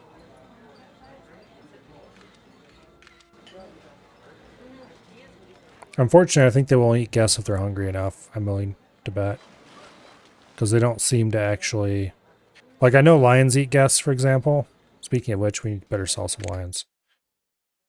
But they don't seem very eager to do so. Certainly not as eager as I'd like them to be.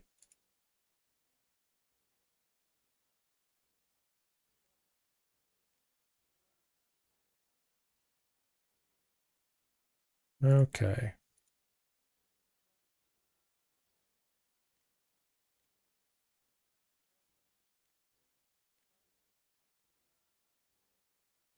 Those 2 bits of fence are completely destroyed, which means the animals could get out in any second if it wasn't for the fact that the rocks were there.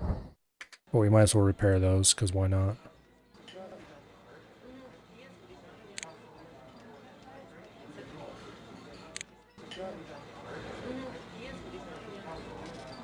Alright.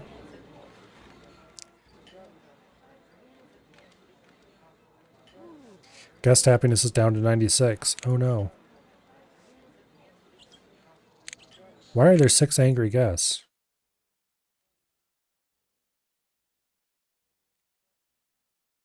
Well, here. Let's see if the crocodiles are hungry. You're angry anyway, so it's not like we can make it any worse. The crocodiles don't seem very hungry. Do Komodo dragons eat guests? I don't think so. They're too small. I don't really have a lot of predators in this zoo. Here. Feed a lion. Make yourself useful.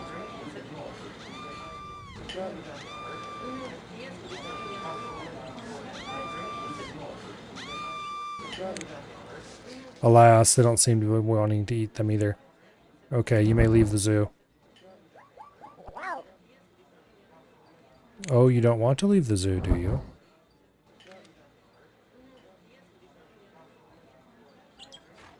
Clearly, I should have starved some lions.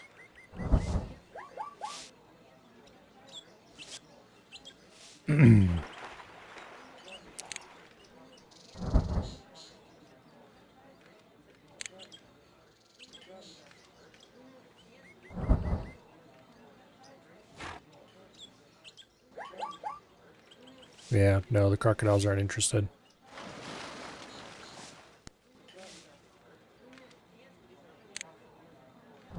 This is why it's really cool to have T-Rexes in your zoo.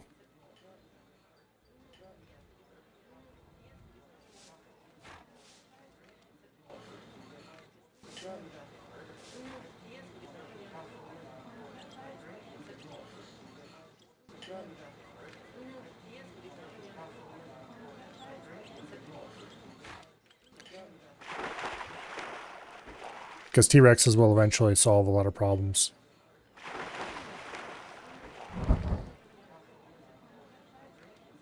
Yeah, they really don't want to leave either.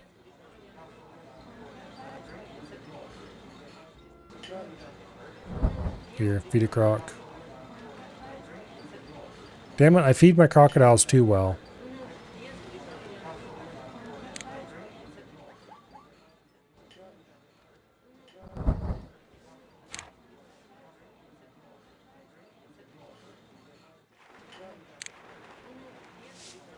I think part of the problem here is that, yeah, we don't have enough restaurants.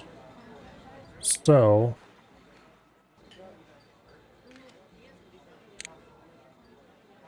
let's add another restaurant over here.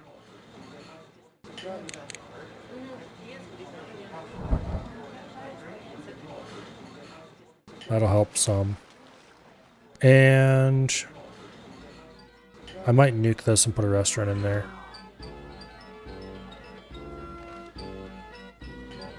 Like, carousel is all well and good, but we gotta have restaurants to keep people happy. Goodbye, carousel. You never made me that much money anyway. Not like this restaurant's about to anyway. Alright. Happiness is still 96. We're like nowhere close to having to worry about it. And that guest was already minimum happiness, so there's nothing we really we could do to make it any worse. Only 1 month left in the scenario. What will I ever do? Only 1 month. Help.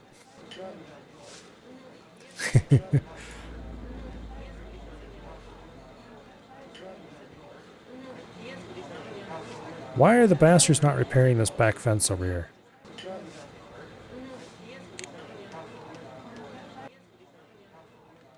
What are you doing wandering around out there?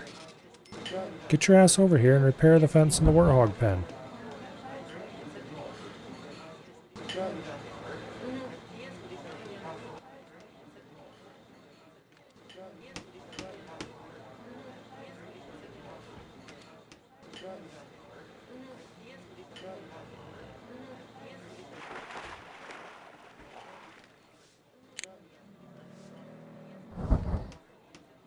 Like, there's lots of fences around for them to repair. They just don't want to do it, it seems like.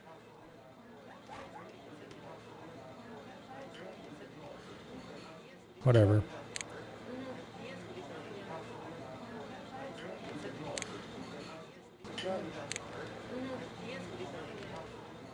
We only have a month left. Let's just check the scenario. Oh. Exhibit suitability is down. Uh-oh. Who's got a problem?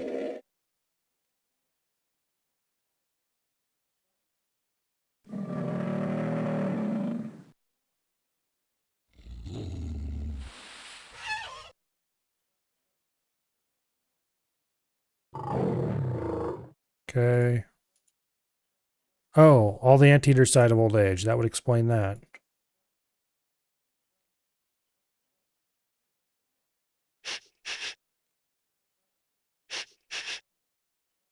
Okay. It's a good thing I checked, because that would have been very annoying. We better save the game just to be sure. I have a save for this. It's called Stop Dying, You Lazy Fucks. And it was because of this exact problem before. Alright.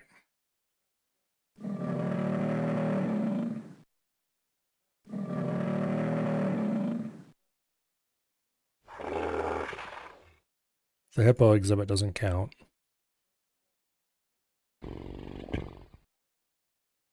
Okay, 1, 2, 3. 4. 5. 6. 7. 8. 9. Wait, let me recount.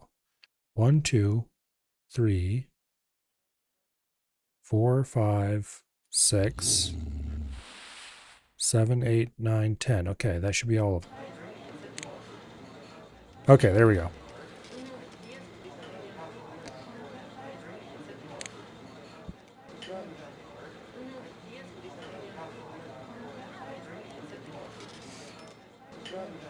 Yeah.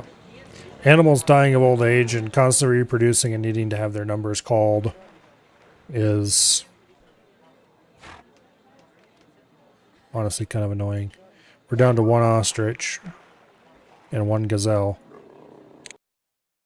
Oh.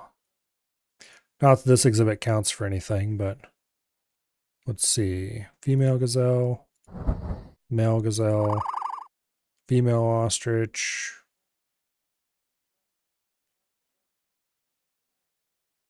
male ostrich. We've got 4 zebras, 3 of which are adults. Let's deal with that problem. Female, male, male, female. Okay, let's sell these 2.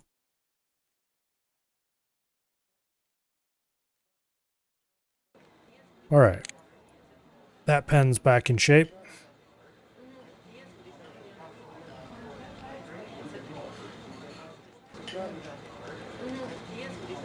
So it would be much better in a lot of ways if you could build large exhibits that were suited for maximum numbers of animals and then let the animals breed to fill the exhibit.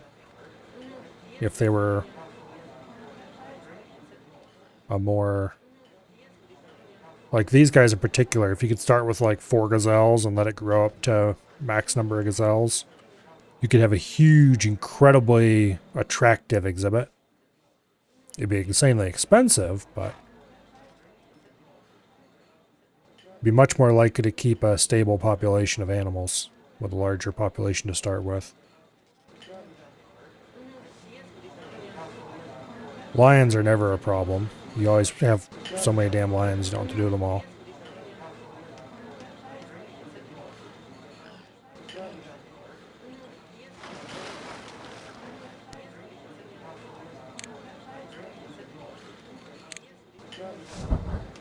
Stop monitoring the zoo and go repair the damn fences in that exhibit.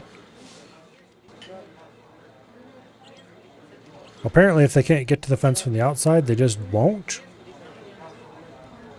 That's weird. I'm pretty sure that's not how that works.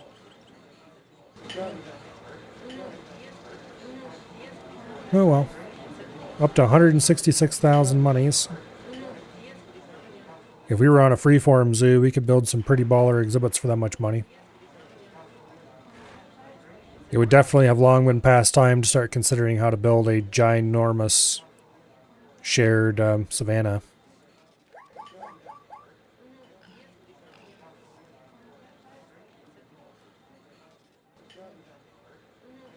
Maybe we could do the mythical lion gazelle exhibit.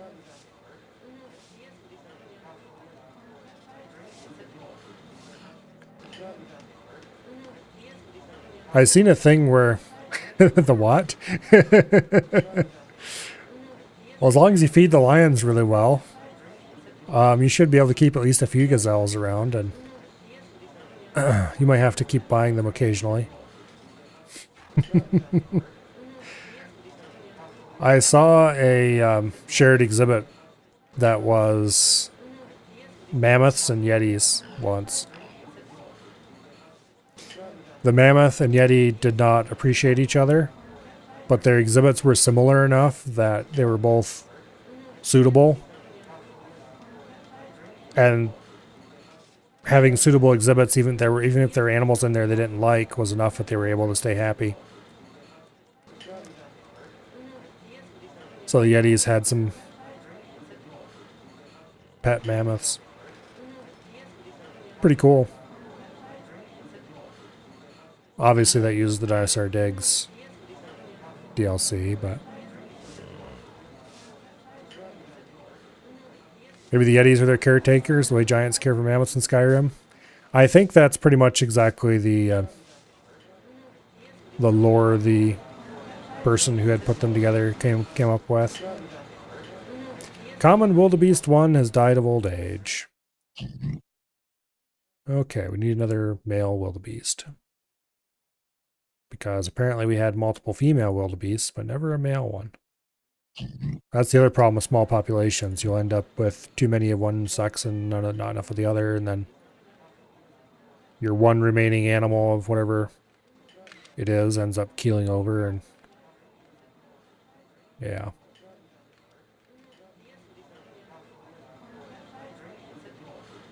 How many guests do we have in this place? December 30th, where if I unpause, the scenario is going to end any second now. We have 1,000 guests in the zoo. Only 27 benefactors. If we go look at our income, we're making like 15, 20,000 a month in concessions. Donations are like 5,000 a month.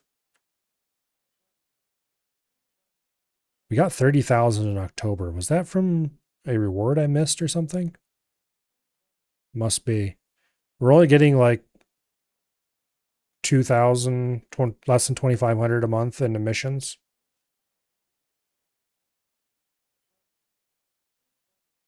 Recycling. Some of that is the, okay, I'm kind of curious now. How much did the compost building I put back here somewhere make me? Where did I put that compost building? Because I remember placing it. I remember sticking it in the ascend of nowhere. Oh, here it is. So the compost building has made us 27,000 over its lifetime.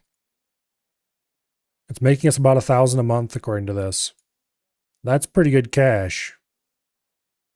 Remember to build your compost building, boys and girls. It makes money. The new restaurant we just built, 3,000. So it's paid for itself twice over so far. Same for this one. Never had that compost building bother guests, even though it says it will. It has some pretty strong negative, what do y'all call it? Negative appearance modifiers. Like really strong negative appearance modifiers. I don't know if they actually get any unhappy thought type stuff from it. But they definitely makes the area around it uglier.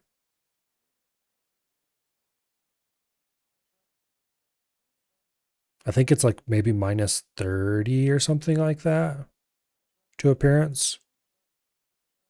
So if you're in a very limited space and you have to put it fairly close to guests, if you pack stuff in around it that's pretty, it'll help offset it a lot. But the best solution is just stick it in a corner where nobody can see it, and that's fine. As long as guests can't see it, it can't affect their perception of the area.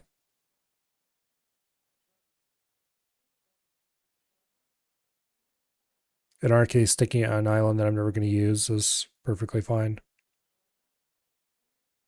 All right, let's unpause and get the UN screen. Let's do one quick check here to make sure nothing's bad happened since then. Okay, nope, we're good. December 31st. December 32nd. No, not really. Congratulations, you have won. No, I don't want to continue playing that game because there's not enough space to actually have fun. Well, that's not true. We could have definitely done more, but... Okay. So that's completed. Next, we have African Savannah Zoo. Another 24-monther. At least 20 animals from the savannah, which means a large shared savannah exhibit might be a good idea. Exhibit suitability at least 80 for 13 exhibits. I think 80 is reasonable for a shared savannah exhibit, so that would count. Animal happiness rating a 93, that's no problem, that's trivial. Guest happiness a 93, that's annoying, but not terribly difficult with what I have discovered. Zoo rating of 75, that's completely trivial. So really it's just a bunch of savanna animals, which notably hippo flamingos, both savanna animals, and a 4-animal exhibit. Honestly, we could get all 20 savanna animals just from those two. Throw in a few lions or something, that takes care of that, no problem. And then the rest is just build 13 exhibits of whatever you jolly well feel like. With the whole zoo being savanna grass, there's lots of savanna animals to choose from, so you just pump down a whole bunch of different savanna exhibits. They'll be nice and cheap. This should be a completely trivial 2 lions and 18 baby lions in 2 months. That would work. But also, there's no reason to do that.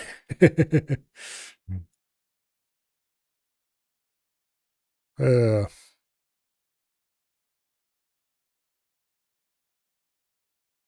yeah, this scenario looks completely trivial. The guest happiness in 93 is the only plausible thing that would trip us up, and that's not too hard as long as you make sure the guest can always see animals. Mountain Zoo.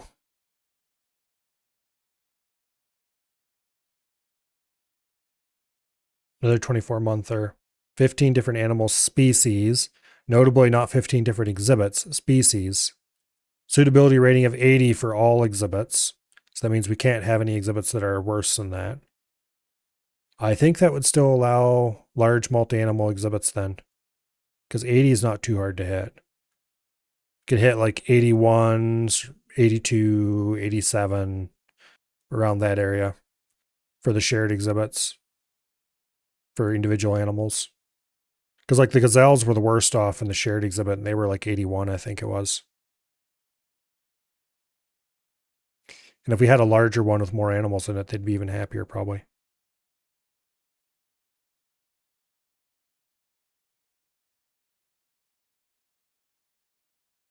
This one, I remember, has lots of sloped land, but the best way to do this is to flatten all the terrain right around the entrance and just build everything right there.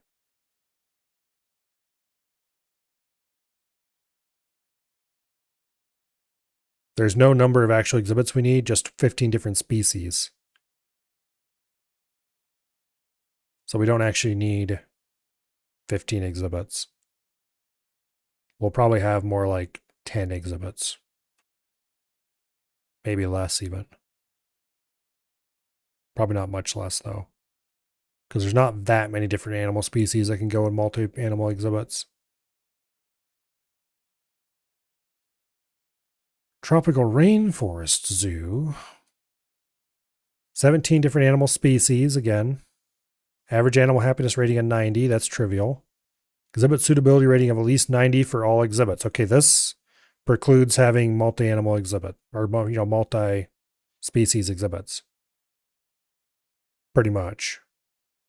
I think actually entirely. I don't think there's any animals that are that happy with each other. Zoo rating of 80 is completely trivial. Guest happiness rating of 90, fairly easy. So this one's just, you're going to have to build a lot of different exhibits. But I don't think it'd be that bad. And then after that, we move on to Paradise Island to unlock the first mystery animal.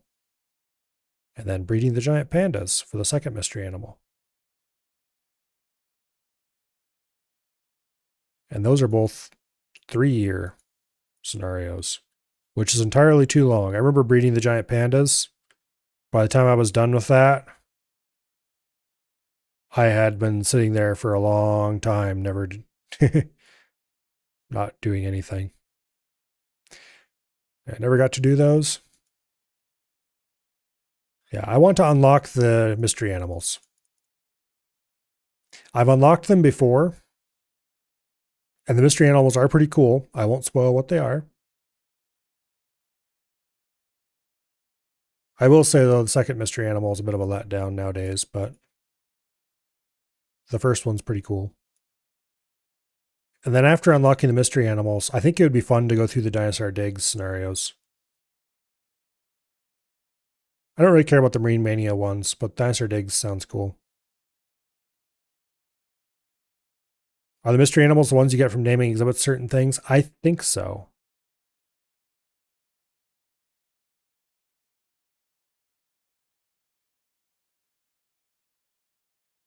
Yeah, I think you can unlock them by doing that. Or you can unlock them permanently by completing these 2 scenarios. And then the Dinosaur Digs breeding the T-Rex, which is one of the only scenarios in the game that doesn't have a time limit, by the way, which is kind of funny. Anyway, that one unlocks a mystery animal for Dinosaur Digs, which I don't know what it is. And I think Marine Mania has its own mystery animal too. The second mystery animal is by far the coolest. But yeah.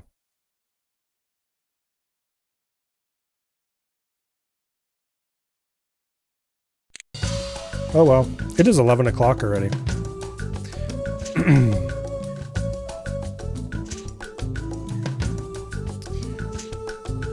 Which means that we are going to call it here.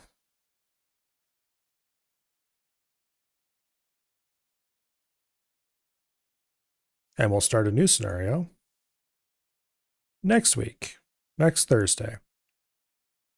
Are those my shrimp? Yes, yes, they are. They're, oh, there goes their light. Oh, well, guess it's kind of hard to look at them without the light. Yeah, they're Opie Ulas. They're a little tiny red Hawaiian shrimp. They live in about half ocean salinity, brackish water. They're super easy to take care of. You don't have to change the water on them, like hardly ever. You don't have to feed them, except extremely rarely. They're actually less work than a houseplant. So they're not like freshwater shrimp where you actually have to take care of them about as much as you would normal fish. Because if you change their water too often, they get stressed. And you don't want to do that. So they don't produce much waste. And most of the waste they do produce goes straight to growing algae. And then they eat the algae. So they're extremely easy to take care of. I've changed the water once since I've gotten them. And that was mostly because I wanted to suck some dead algae crud off the bottom of the tank and not necessarily because I even wanted to change the water. They breed pretty vigorously. I put like 40 of them or something in the tank originally, and who knows how many are in there now, but it's a lot more than I've had in at the start. It's got a big old 5-gallon jar. Just bazillions of little things in there. But since their light's off, we can't look at them right now. The camera's still on. It's just not picking anything up. It's too dark over there.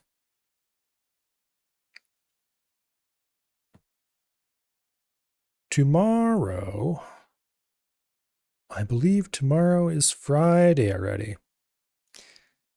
Time flies when you're having fun, I suppose. And that means tomorrow, provided everyone can make it, will be some EDF. I haven't heard anybody say that they wouldn't be able to, so I'm just going to plan on that. Saturday and Sunday. Did I decide what I was doing those days yet? I don't think so.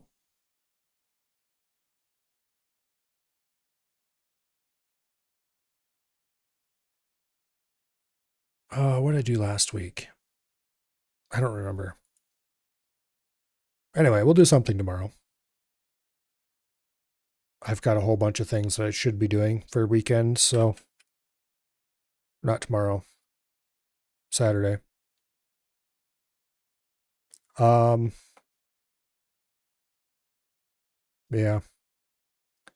And then Monday, of course, we Crab Champions. Tuesday and Wednesday will be something different from what we were doing because we more or less finished what we had been doing, and I still haven't picked anything for that either. And then, of course, next Thursday, be back with more zoo. It's going to be quite a few more weeks of zoo, I think, because, like I said, I really want to finish all the scenarios from the base game, and maybe we'll do some dinosaur digs, too. We'll see. But anyway. For tonight, though, is anyone in the old foul list doing anything? Actually, it looks like someone I have not seen stream in a very long time. Yeah, Balding Fro is playing X4. I thought he had fully quit streaming, but I guess he's back again. Let's raid him.